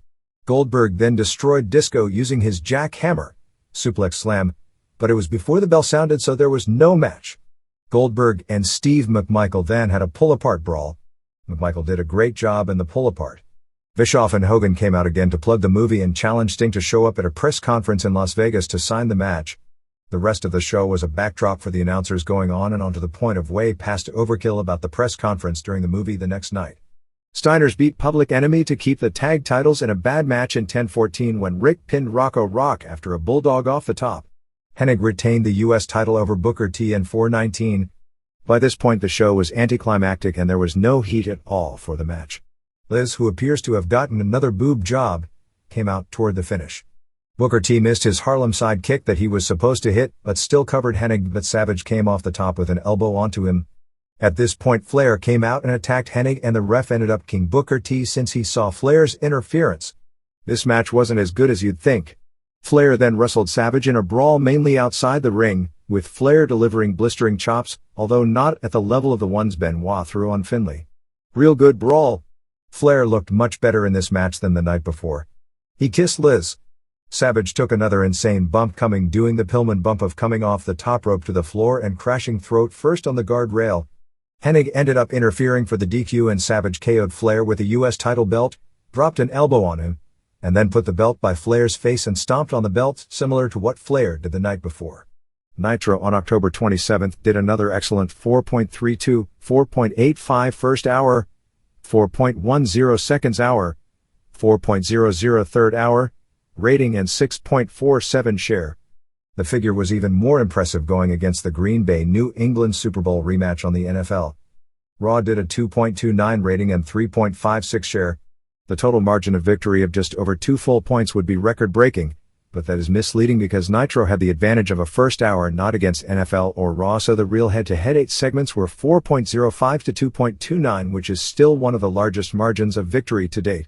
The Nitro replay did a 1.72 rating and 4.94 share.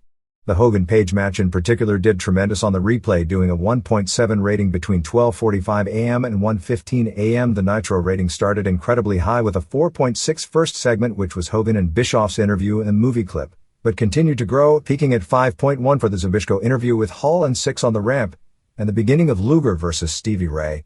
When Football and Raw started, the drop was all the way down to 3.9 for the end of Luger-Ray, Raven interview and Guerrero versus Jericho. Raw opened with 2.5 for Nation of Domination / Heart Foundation and DX three-way deal, and dropped even farther to 3.6 for Benoit Finlay. Raw did a 2.6 for Goldust Helmsley Cornette editorial and the Oklahoma Legends piece, which was Raw's best quarter. Head-to-heads from there saw Nitro at 4.3, Flair interview / Raven versus Riggs to Raw's 2.2 and versus Johnson, Nitro at 4.6, Hogan versus Page first half, to Raw's 2.3, Mankind interview with Slaughter confrontation, Nitro at 4.6, Hogan versus Page finish, post-match and Bill Goldberg stuff with Wright, Disco and McMichael, to Raw's 2.4, Brett versus Shamrock, Nitro at 4.0, Hogan and Bischoff interview, to Raw's 2.3, Brett Shamrock post-match, Sham and Gunn versus Blackjacks, Nitro at 3.5, Steiner's versus Public Enemy, to Raw's 2.3, Kane and Bearer interview, Michaels showing his butt, and finally Nitro at 3.9, Hennig versus T, Flair versus Savage, to Raw's 1.7, Mero versus Funk, LOD versus Vega and Perez. Lanny Poffo got a tryout match on the October 20th Nitro in Biloxi, Mississippi, beating Johnny West. Told that the crowd hated the match, but that Poffo worked what would have been a solid match if it had been held 2 decades ago. A correction in those quarter-hour breakdowns in last week's Observer. Rey Mysterio Jr.'s number should have been +8, not +5 as we listed. All that we know is that World War III on November 23rd in Auburn Hills, Michigan will have the 3-ring Battle Royal, with the winner of the Battle Royal to get a title shot at Sting at Super Brawl in February at the Cow Palace in San Francisco. Kevin Nash will return against the Giant, Hennig defends against Page, Benoit is supposed to face someone in the NWO and Raven will wrestle, and likely Goldberg versus McMichael. Except for the Battle Royal, none of this is etched in stone as nothing has been announced or even released for a later announcement date. Mike Rapata, Colorado Kid, walked out on the promotion after a match in Orlando at the tapings where Scott Hall was really rough on him. There seems to be a movement by Bischoff to totally neutralize any power or leverage Conan has regarding the Mexicans. There was an order given to take all references of Conan out of the Lucha Libre documentary, despite him being probably the biggest drawing card of the past 10 years in that country. In addition, as the Glacier La Parka match is an indication of, with the exception of Mysterio Jr., none of the Mexicans are getting any kind of a push and they are no longer doing the 6-man tag matches on pay-per-views and nitros. WCW is attempting to either get all the Mexican wrestlers to sign contracts giving WCW exclusive worldwide rights, in other words, they would no longer be allowed to wrestle in Mexico, which would take much of the headline talent away from the Promo Azteca promotion, which Conan is part owner of, nor tour Japan unless the tour was booked through WCW. In exchange for their worldwide rights, all the wrestlers who signed were to get raises, although for the most part they earn far less than comparable, and even far less comparable, American wrestlers. Bischoff met with the Espinazes, the WWO promoters who are from San Diego, before the show. The discussion centered largely around how to put together Lucha Libre pay-per-view shows for the Mexican-American market in the U.S. Six hasn't been wrestling of late due to a fractured vertebrae suffered a few weeks back at a match in Mankato, Minnesota against Luger. Despite what is being rumored nearly everywhere, negotiations between Ric Flair and WCW have been on a positive level of late, and the odds are that he is going to re-sign, although that is not a definite. The only definite is that Flair is still going to be pushed on television for the next few weeks and that the plan is still for Sting, not Flair, to win the title from Hogan at Starrcade.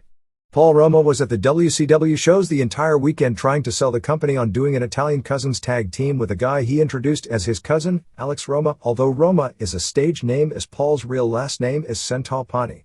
Weekend ratings saw main event at 1.2, Saturday night at 2.2 and Pro at 1.0, the latter being perhaps the lowest rating in the history of a Sunday wrestling show on TBS.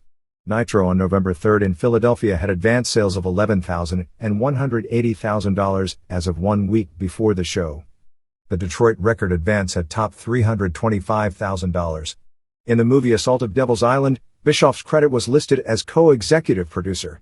WWF, at press time Tuesday night, Bob Marella, Gorilla Monsoon, was at Allegheny University Hospital in Philadelphia listed in grave condition, although the family was called to get together because of very serious concern this ordeal is life-threatening. Morella, 60, who has been in poor health for some time due to diabetes, suffered a heart attack on October 26. It was recommended earlier in the week that he undergo a heart transplant. The report is that he will have to undergo major heart surgery but can't do it at the present time because his health from the diabetes acting up needs to stabilize before they do the surgery. He had a heart catheterization done on October 27.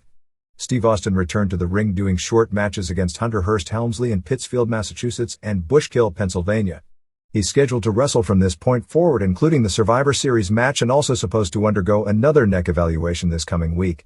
The bruised spinal cord he suffered from the accident in the Owen Hart match has healed, but he still has pretty serious neck problems which date back to his days playing college football. The WWF wants him to modify his in-ring style. In particular, he'll be forced to stay away from any kind of bumps on the neck, and there is a good chance that he'll never be the worker that he was. Updates on Survivor Series. Everything is the same as listed here last week, except the Team USA vs. Team Canada match has some changes. The Patriot Del Wilkes suffered a torn tricep on October 21 in Tulsa. Apparently it tore upon impact, delivering a shoulder block to Jim Neidhart in a match taped for this weekend's Shotgun Show, and surgery has been recommended, and he's expected to undergo the surgery in Columbia, South Carolina sometime this week. If he has the surgery, he should be out of action about 3 months.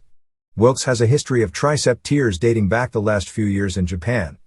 His replacement on the U.S. team with Vader and Mark Merrow and Goldust wasn't going to be finalized until meetings later in the week, although Jeff Jarrett has been considered. Team Canada will be Neidhart and British Bulldog and Phil Lafon and Doug Furnace, so Glenn Kulka is out for now. Plan, at least for now, is for Furnace and Lafon simply to be part of Team Canada for this match, but not for them to join the Hart Foundation, although that has been considered at various points. The funny part of Team Canada is that none of the 4 were originally from Canada, and 2 of the 4 don't even live in Canada. Neidhart is of course from Los Angeles. At one point he lived in Reno, and now lives in Tampa. Bulldog is originally from Manchester, England, although he now lives in Calgary. Lafon was born in France, although he grew up in Montreal and now lives in Calgary. And Furnace grew up in Oklahoma, but now lives in San Diego. Owen Hart suffered a severe concussion in his match with Ahmed Johnson on the same Tulsa show and isn't expected back in the ring until the November 7th show in Toronto. It was generally believed that Hart suffered the concussion in the match that aired on the October 27th Raw when Johnson delivered what was called a scissors kick. Technically it would be called an axe kick in martial arts, although it has been referred to in pro wrestling since it started being used as a scissors kick. That looked totally brutal, and Hart's eyes were clearly glassy from that point on in the match. Hart has told people he believes he was actually knocked out on a clothesline from Johnson right before the kick. There was tremendous heat on Johnson for both that, and because the previous night in Oklahoma City backstage, he got into a small legit fight with D'Lo Brown, and Farouk ended up trying to break it up and re-aggravated his bad knee in the process. Davey Boy Smith, who was back in action this week after problems with both his knee and back, was pulled at the last minute from the Middle East tour due to a family emergency. The light heavyweight title tournament hasn't been completely formulated, although it starts with first-round matches on November 3rd at Live Raw from Hershey, Pennsylvania. It'll be an 8-man tournament, and the finals will either be at the pay-per-view on December 7th in Springfield, Massachusetts, or at the Raw the next night in Portland, Maine. The only names for sure in the tournament are Brian Christopher, Scott Taylor, and Takamichi Inoku. Yoshihiro Tajiri won't be in the tournament, and promo Azteca wrestlers Mr. Aguila, Pantera, Super Crazy and Venom are going up for that taping, and some or all of the 4 will be in the tournament. One would think that either Christopher or Michinoku will win, and they appear to be the probable finalists. There was consideration about doing a women's match at Survivor Series and bringing in Asia Kong. There is still talk of doing that for house shows, although nothing is definite as to either if or when. There was a lot of backstage heat after the live interview that Jarrett did in Oklahoma City until Jarrett explained to everyone that everything he said and did was what was ordered for him to do by McMahon. Don't think anything Michaels is doing now isn't planned and approved. The deal is that Titan is now seemingly booking with the idea that everyone who watches their show is on the internet or reads newsletters, which is a flawed premise as we discussed before. So they believe everyone watching believes Michaels wants to get fired to go to WCW anyway, and that McMahon isn't going to fire him and let a top name to there. So they are booking his character with a gimmick that he is doing everything he can every week to embarrass McMahon into firing him. In regard to the Jim Cornette commentaries on Phil Mushnick on the October 13th and October 20th shows, the commentaries were not in any way preemptive strikes by McMahon against Mushnick. The actual background of them are it was Cornette's idea to do the first one, largely after being riled up by Vince Russo, a longtime Mushnick hater dating back to the steroid scandal days. Before doing it, Cornette did clear it with McMahon, and McMahon had it read to 2 lawyers to approve of everything Cornette said, and things were taken out, but it was basically word for word written by Cornette. McMahon could have nixed the commentary, which he didn't, but that was as far as his involvement went. Doing the second one was again Cornette's idea, again suggested by Russo, who felt that reading the letters and emails, or at least a few of them that came off as borderline quasi-intelligent, would give the first week's commentary credibility, since it came under a lot of fire from a lot of circles, and because Russo and Cornette didn't want Cornette's first week commentary to come off as a heel doing a promo and rather as standing up for wrestling fans. McMahon actually didn't even know the subject matter for the October 20th piece until after Cornette had already filmed it earlier that day, and again, he could have nixed it at that point but didn't do that either. But at this point there will be no more mentions of Mushnick by Cornette on Raw. As of October 28th, the Hennepin County Medical Examiner's Office still hadn't determined a cause of death for Brian Pillman. Although there had been reports everywhere of Pillman having no life insurance, he actually had a limited amount, $135,000 worth, and either was turned down due to a combination of health reasons and his profession for more life insurance, or had simply not gotten around to getting more even though he knew he needed more. Vader should be back in action this coming weekend, and Farouk should be back on November 7th in Toronto. House show business for the week saw October 21st Raw taping in Tulsa draw a sellout $6,017 and $68,655. October 22nd in Lexington, Kentucky drew $5,101 and $88,888. October 23rd in Evansville, Indiana drew $4,758 and $80,004. October 24th at the Nassau Coliseum drew $9,582 and $234,341. And what would be considered B-caliber shows, since most of the top stars were en route to the Middle East. On October 25th in Pittsfield, Massachusetts drew a sellout $2,092 and $33,800, and October 26th in Bushkill, Pennsylvania drew $1,129 and $20,830. For the week, WWF did $240,163 in merchandise, which is $8.37 per head. Lexington and Evansville were headlined by Bret Hart vs. Jerry Lawler, with Lawler winning via DQ while Undertaker got the title shot in Nassau Coliseum with the same DQ finish. Shawn Michaels worked at Nassau teaming with Triple H to beat LOD via DQ. Also on the show, Dude Love beat Bulldog in a street fight match, with one of the spots being using a clamp on Bulldog's groin. There is at least some concern internally regarding the long-term status of Bret Hart. Apparently Hart's 20-year contract gives him an out should he decide to give proper notice. Yokozuna won't be returning after all. He was scheduled to start back originally this past weekend, but underwent tests to get a license in New York and failed the physical due to obesity and an irregular heartbeat. He was said to still weigh in excess of 600 pounds. Because commissions honor other commission suspensions in the United States, because his license was pulled in New York, that means he'd be unable to wrestle in about 20 to 22 states that are left still regulating pro wrestling. And coming on the heels of the Pillman situation, it's doubtful if even that wasn't the case, that WWF would want to risk putting someone in the ring with any kind of heart problems. Honky Tonk Man was taken off as a performer but is still working with the WWF, doing public appearances and kicking off ticket sales in markets, etc. He may at some point return to television, but nothing planned at the moment. Tony Anthony may or may not be brought back at some point, but it appears Uncle Cletus is gone. Kane will likely be working at some smaller house shows to get his work style and the gimmick down before wrestling on the big shows with the spotlight on him. As we figure, the money figures released in Japan regarding the signing of Taka Michinoku are inflated, although we don't know the real figures. On Raw on October 27th, which was taped October 21st in Tulsa, they announced that on November 3rd, Marlena would do a live interview to talk about her 30 days with Pillman. I don't know how they are going to be able to pull it off without it coming off as exploitive. Just using it as a ratings tease alone is really bad taste, and even though she'll probably say nice things about him, if it's used as any part of an angle for the Marlena/Goldust split, it's in the worst taste possible. If she acknowledges the whole thing was an angle in the new shoot mode, even then it's being used to try and get ratings in some form. The overseas tour was October 28th and October 29th in Muscat, Oman, the Royal Oman Police Stadium, and October 30th at the Bahrain National Stadium. At press time, the advance for survivors in Montreal was a healthy 11,944 tickets and $325,000, so they are probably no more than about 2,000 shy of capacity and expect to be sold out in advance. Toronto on November 7th had more than 8,000 tickets sold for $204,000 advance. They were really playing up the race card in the Nation of Domination /DX/Hearts angle on October 27th. Jim Cornette did his commentary largely running down Hogan, Piper and Michaels for calling themselves icons. He said Piper was his hero as a teenager, but that was 20 years ago, and said he didn't know when to retire. He said Hogan even in his prime was 50% media hype, and that even though he's a household word, so is garbage, and it stinks when it gets real old too. He ripped on the cage match, as did McMahon, calling it a low-impact aerobic cage match. He also said Bret Hart cries too much and Michaels isn't a pro outside the ring, and said the real icons are Undertaker, Austin, and Flair. He's being very careful when he knocks WCW, to also knock the same thing in WWF, so give his pieces some credibility. He said putting that cage match as the main event was a slap in the face to every wrestler in WCW who takes pride in their work. He called Hogan 46 years old. Actually he's 44, but nobody would believe it after all that tanning. Jarrett did another tape shoot interview complaining about how McMahon and Bischoff handled him. He said WCW gave him no opportunity to climb the ladder.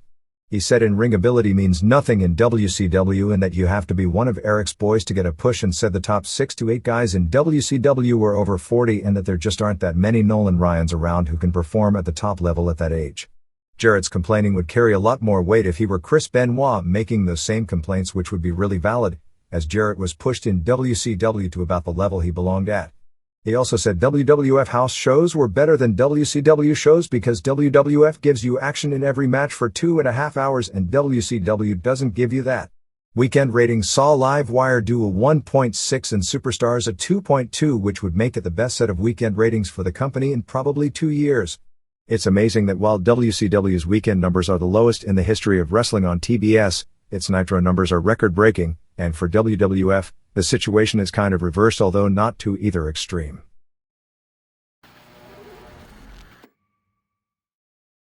The Reader's Pages. Pillman. With all due respect to your experience and knowledge of pro wrestling, I feel you contradict yourself in your October 20th lead story on Brian Pillman. You brought up about fans wanting to blame the messenger because they are hiding from or aren't able to deal with the message in regard to wrestling fans not liking Phil Mushnick, and then you proceed to do the very same thing. The main factor, the main injury that directly at this point appears to have led to the death of Brian Pillman resulted from continuing to wrestle on his crippling ankle injury. His cancer as a child, his steroid use as a football player, his wild lifestyle as a wrestler, and other injuries during his sports career are not probably what led directly to his death. What probably did lead directly to his death was being both allowed and encouraged to continue as a full-time pro wrestler while being a virtual cripple, something he could only do under the influence of massive amounts of painkillers. Kerry Von Erich didn't have a foot and he was wrestling in the WWF. Roddy Piper has an artificial hip and was wrestling in the WWF and WCW. Pillman was wrestling every night on a fused ankle. What do we have here? A carte blanche deal by wrestling promoters where no matter what hell a person's body has gone through, as long as he can make it through the ropes and the wrestling fans can get their vicarious kicks off of them, the promoters can make their money off them, their matches can be rated on their quality, and nobody cares how these men get themselves into the ring or deal with the pain after climbing out of the ring. I depend on pro wrestling for a lot of emotional kicks in my life, but I don't want to find out someday that Sabu or Roddy Piper meets a similar fate as Brian Pillman sometime in the near future. In no way does a cripple belong in a wrestling ring. If Brian Pillman was such a genius in college, how come he couldn't add this up? Cancer plus heart trouble plus steroids plus injuries plus wild lifestyle plus ego equals a precarious hold on life.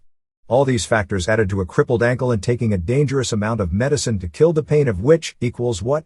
When an athlete is disabled past a certain point, no way should he be allowed to dig his own grave, and no way should any greedy Saab Barnum and Bailey be allowed to provide the shovel. You've pointed out in the past that there are only a few hundred wrestlers, but there are millions of us wrestling fans. We demand and demand from them, but please can we all figure out some way to institute some precautious spot signs so that a wonderful human being like Brian Pillman can live for himself and not die for the sake of pleasing us? Alan Wunsch. New York, New York. The death of Brian Pillman came as a shock to me. I have so many fond memories of him as a wrestler. He introduced many of us to the hard-hitting New Japan Junior heavyweight style. The match he had with Jushin Liger at Super Brawl in 1992 still goes down as one of the greatest matches I've ever seen. The Hollywood Blondes were awesome. They were the American versions of Love Machine and Eddie Guerrero. Too bad those geniuses in WCW never maximized their full potential. There was never a dull moment when he was in ECW. Almost every interview he did there was memorable. He perfected the loose cannon roll even better than Love Machine. It's ironic the styles of the two were so similar, but the consequences of their choices led them to the same fate. The death of the USWA is something most of us saw coming for quite some time.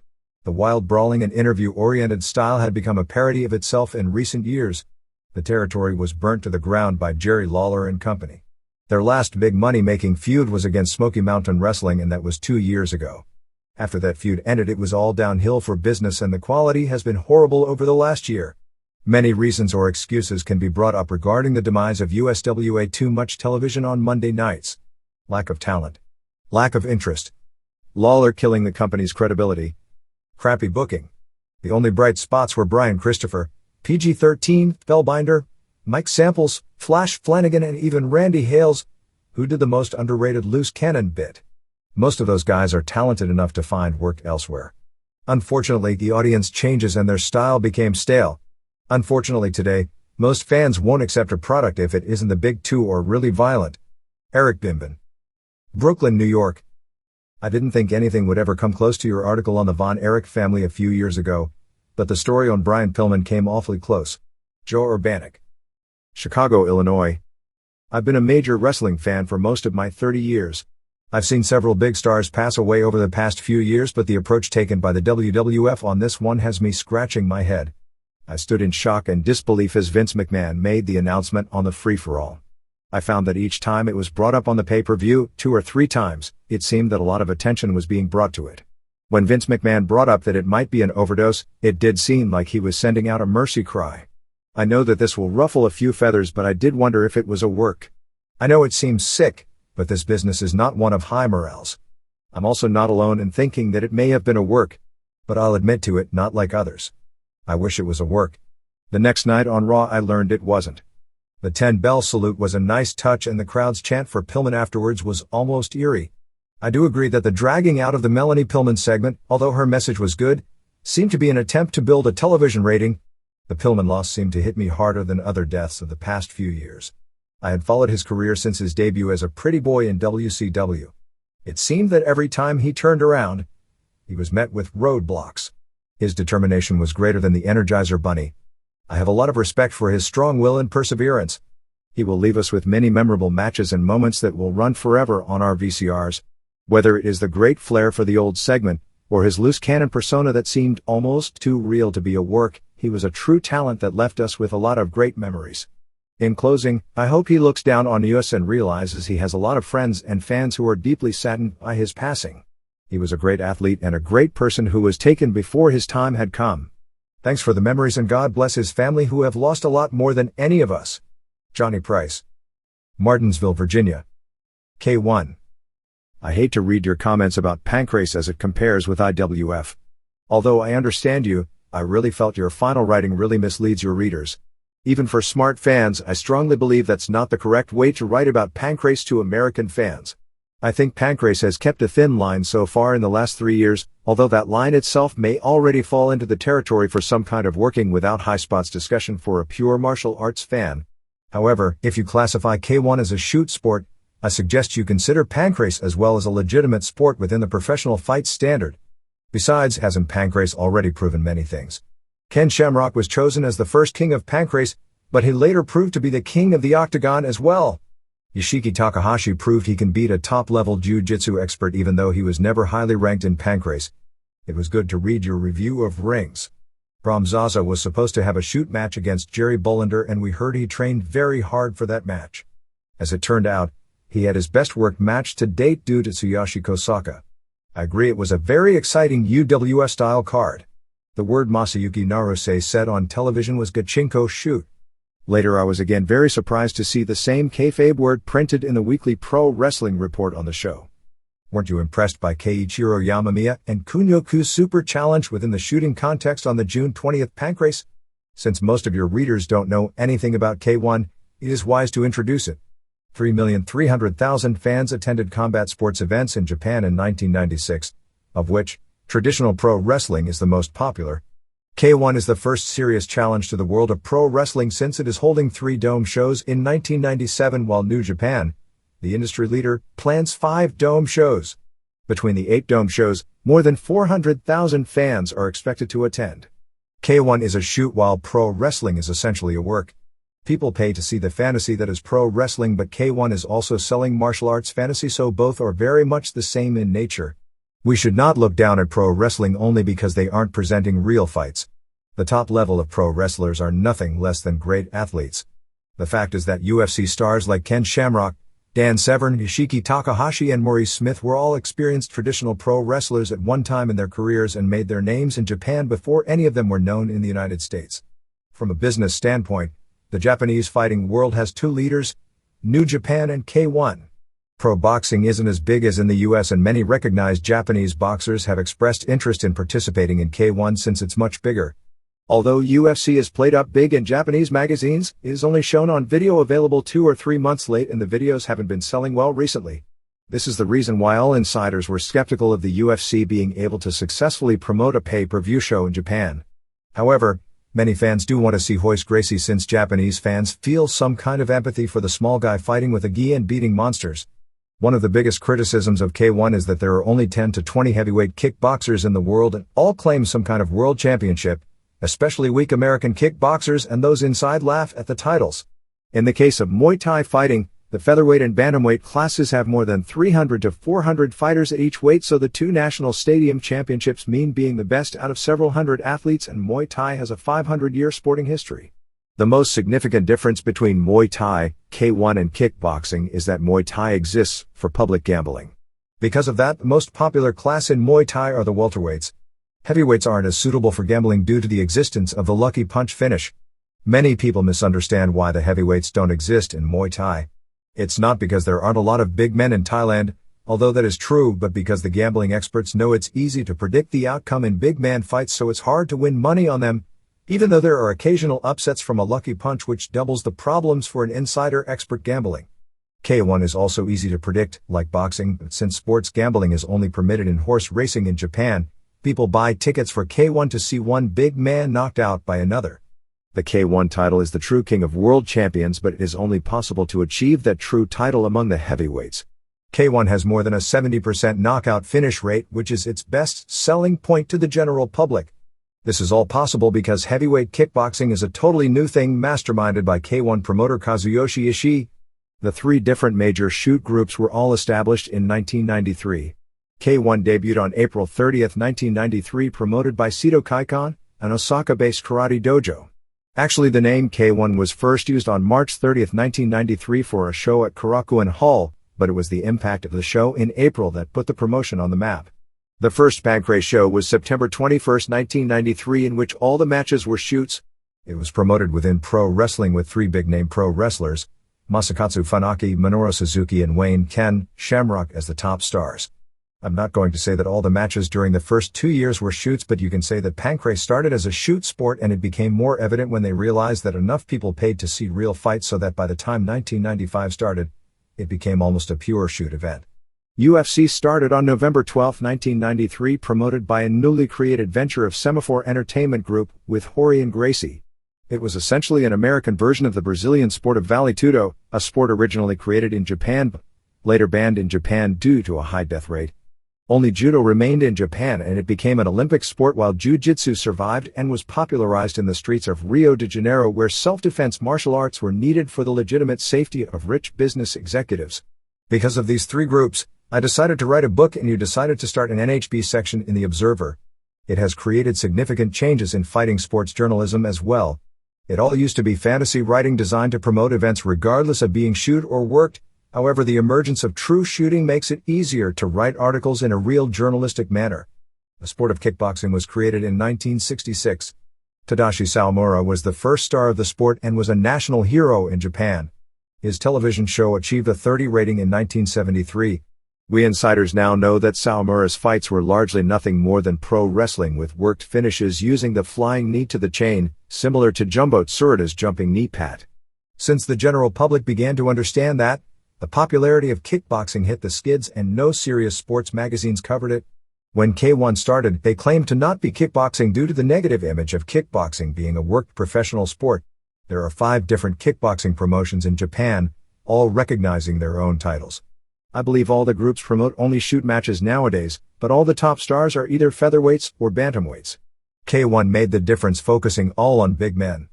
All the kickboxing insiders were initially skeptical of K1 since there were less than 10 pro heavyweight fighters in the world.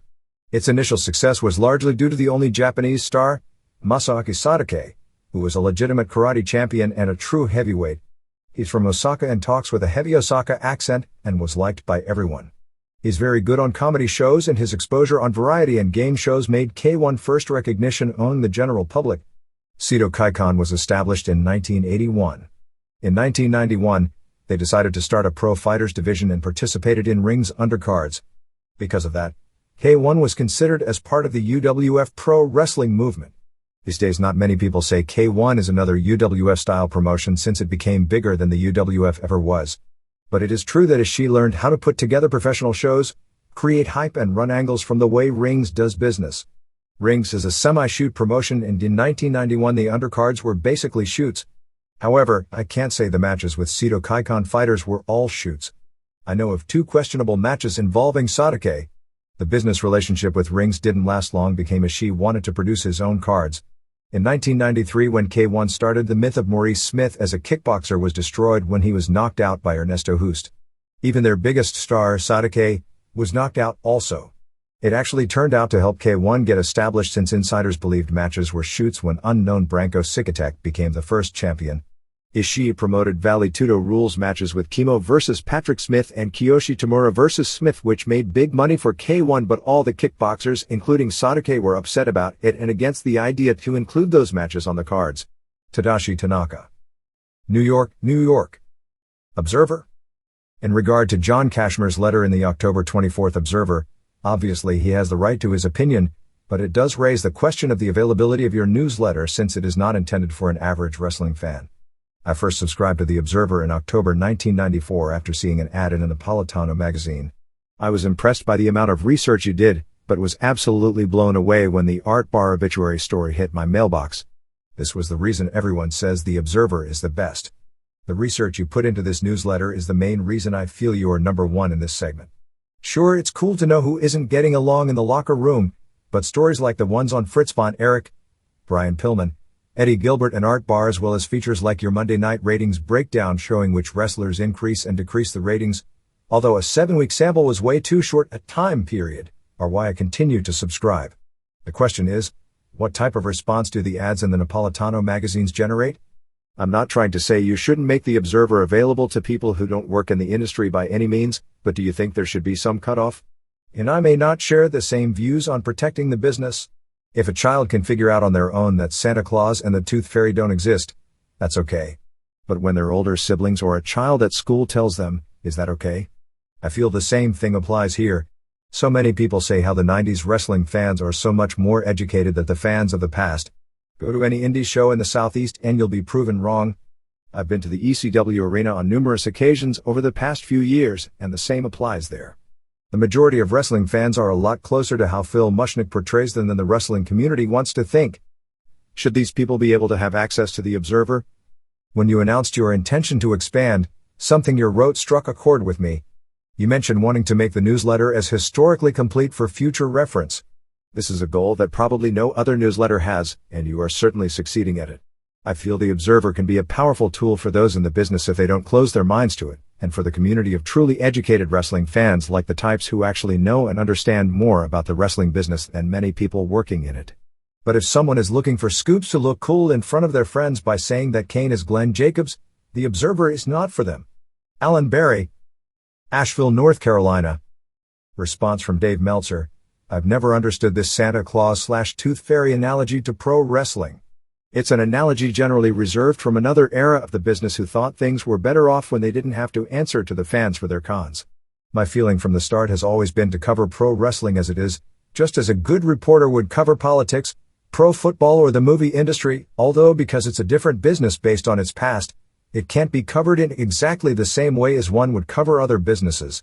To say anyone shouldn't have access to an Observer is like saying a voter, a football fan or a movie buff shouldn't have access to their daily newspaper or a trade paper on their respective subject unless they worked in the industry to begin with or were friends with those in the industry so they had inside knowledge, for fear of what finding out what the industry is really about would make them look at it with a more critical eye. If finding out too much about pro wrestling would cause someone not to be a fan, And if you've noticed, that hasn't proven to be the case, but even if it did, that's the fault of the industry and not of someone covering the industry, and it's not a valid argument for an industry that is afraid of anyone from the outside looking in. And it's the industry that needs to look at itself in the mirror, not live in a closed closet and say, wouldn't it be great if things were like they were in the past, forgetting that this business was nearly so lucrative during its romantic con man past, just as baseball or football or any other sport really weren't better off financially, despite what people who were romantic about those industries say, when the athletes were working for peanuts with all the rights of prized cattle and had no leverage to test their market value on a true open market, and the owners had far almost ultimate control. I've written this before and so have others, but if this industry couldn't survive the truth and it could only exist if it were allowed to con the public, then it's an industry that doesn't deserve to exist any more than we should all look the other way at con men and other forms of business, because if we wise people up to their tricks, it would threaten their business. There are people in all those endeavors who wish reporters would only print the good stuff and somehow feel the world would be a better place if the public was protected from the bad news. But that in all cases is usually by the lords of those businesses and those who blindly follow them. USWA. Roughly 1 year ago, a letter of mine bemoaning the incredibly decrepit condition of the USWA appeared in the reader's pages. To someone like me, an outsider looking in, it appeared things couldn't sink much lower. Boy, was I wrong. After reading the past few weeks about the behind-the-scenes weirdness in the USWA, the undeniably stupid Wrestling Association, I have to wonder what the point of continuing would be when the USWA's own three faces of fear, Larry, Jerry, and Mark, get all the financial ducks in a row.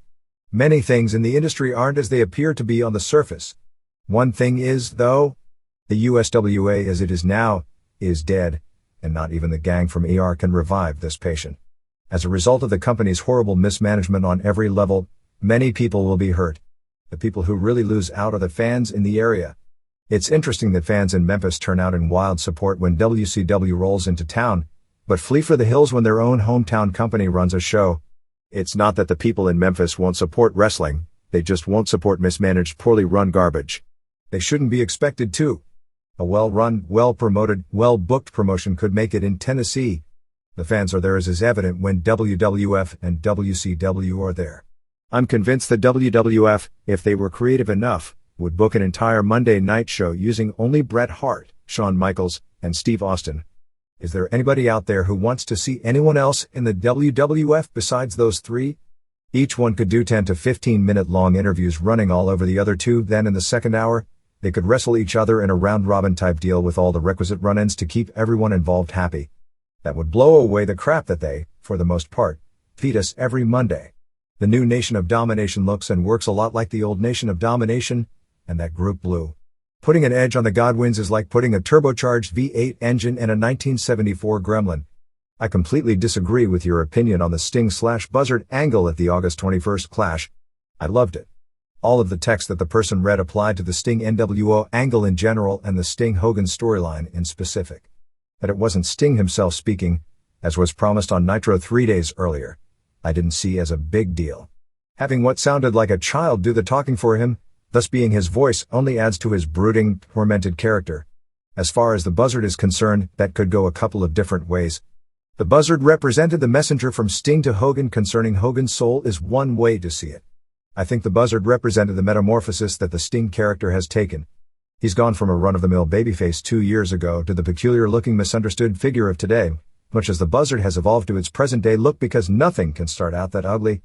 That the Buzzard dropped its note mid-flight saved the angle as I see it, because its meaning and the meaning's psychology were left open-ended for the fans to mull over. Furthermore, if I'm WCW, I'd put the entire text of that speech on a black t-shirt except that this is Sting closing, which would go on the back along with an outline of his face, paint and all.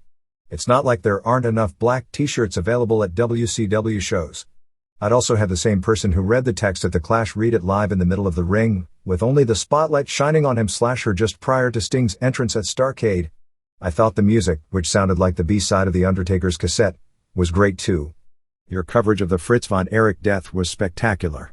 The first 2 wrestling shows I remember watching as a kid were World-Class Championship Wrestling from the world-famous Sportatorium and the Saturday night TBS show. That the man who had a hand in both these productions has passed means that I'm getting old. Your detailed history of Fritz NWA involvement was the highlight of my week and some of the best work you've done. The best memories of anything that you own aren't on videotape or still pictures, they are in your wind. Some of my best memories in life are the 1980s World-Class Championship Wrestling, and I know I'm not alone. Whatever you thought of him as a man and a parent, those memories will live forever. Sean Flanagan. Los Angeles, California. ECW. The last ECW house show I attended was the infamous Revere, Massachusetts show involving the Eric Kulas incident.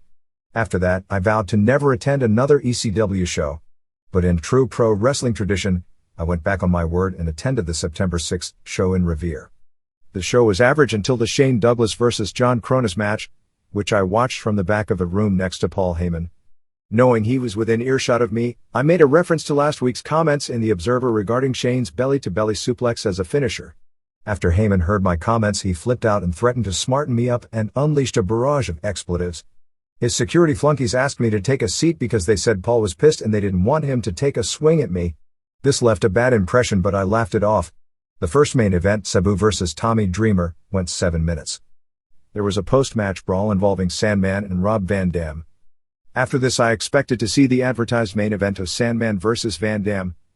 Apparently Sandman is still injured, so the match didn't take place.